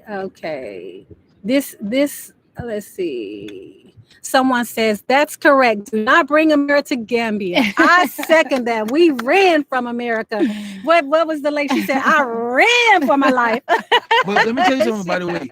I just want Yeah. people to know that even if you try to bring America to Africa, Africa will show you that Africa is not the birthplace of civilization for nothing. Africa will straighten you. Do not think for a second. I know a lot of people say, "Oh, when they come, they're gonna change." No, you ain't changing Africa. Okay. You're gonna conform eventually. Yeah. And it's so weird because, like, I remember, and even sometimes if I go to America for a long time, that America, because like when you go there, you be like, "Wow, everybody crazy here. Yeah. Everybody's all stressed out." Yeah. And then if you stay long enough, you start to notice how you don't start to get to the side, Yeah. and then you be like, "Oh Lord, I gotta get back to Yeah. Africa." Soon as I get on the plane, get at the airport, JFK, I'm like, "Yo, I wish I didn't leave," but I don't have any choice sometimes because of work.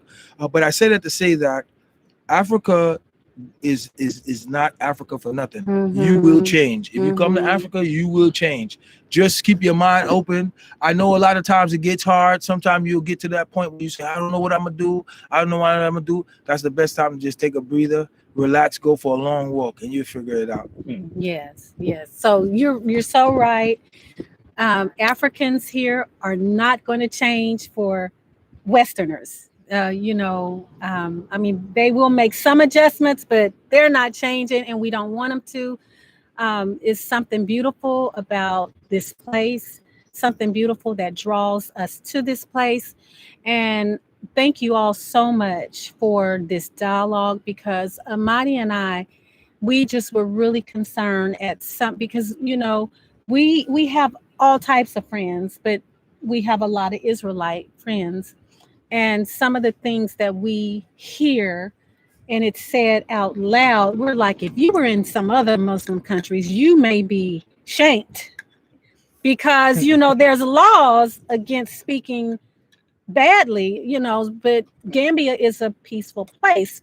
However, you're constantly seeing different people coming into Gambia. So I'm like, you need to be careful about coming in and what you say or don't say. And I told sister, I said, I think we need to talk about this because it's so many of us coming and it's so many of us coming with these self-righteous mindsets. And I'm like, guys, we're leaving that for a reason, so we wanted to have this conversation. And I think you all were the best people to have the conversation with. You've been here for 19 years. You're married. Your wife is Muslim. My wives. Your wives. 2 wives. Okay, I'm sorry. By the way, can I please say that? Number 3 who going. live in the same Inshallah. household with no problems between them. America, sisters. I'm just saying. Yeah. We have to change our mindset. But I wanted to say this, if you don't mind. Aren't there other things that we can get together and talk about other than putting each other's way of life down? I want people to think about that. Yeah, absolutely. There's so much for us to learn from each other without attacking somebody's way of That's life. right. I don't want to say beliefs. I want to say way of life. Yeah. There's so many things that we can communicate on, and so many levels where we can help each other, and we'll see that if we just try. Yeah. Let's put aside, oh, I'm Muslim, oh, he's Christian, oh, he's a Hebrew. Yeah. If we could just put that aside, I'm not telling you to put away your way of living. You live who you are, but you don't live by telling it and boasting it and yelling it. You live it by setting an example within yourself, and that's what Scripture tells us. We don't get that. That's right. It's not about you putting a sign up and saying, I am a Hebrew, or I am a Christian, or I am a Muslim. That's not it. You just live your life. That's right. And then let's just find the common ground between us and let's work together. That's all it is. That is well, it. you know what's so funny? I say it again. I'll just tell you that if you are of the people of the book, and I'm quite sure you guys know which book I'm talking about, the book of the Most High, then your character exemplifies that. That's right. And as the Most High is the creator of all, you have to exemplify that. And I'll say it again. I'll say this: that when I was younger and I was on my own, I left Christianity and I became a Rasta. Oh wow! Okay. So I was a Rasta for some time, for about 2 years, 3 years, and then while I was a Rasta, I left being a Rasta and went to Islam. But one of the things that compelled me to go to Islam was not somebody coming and preaching to me about Islam. It was people that I work with in the bank.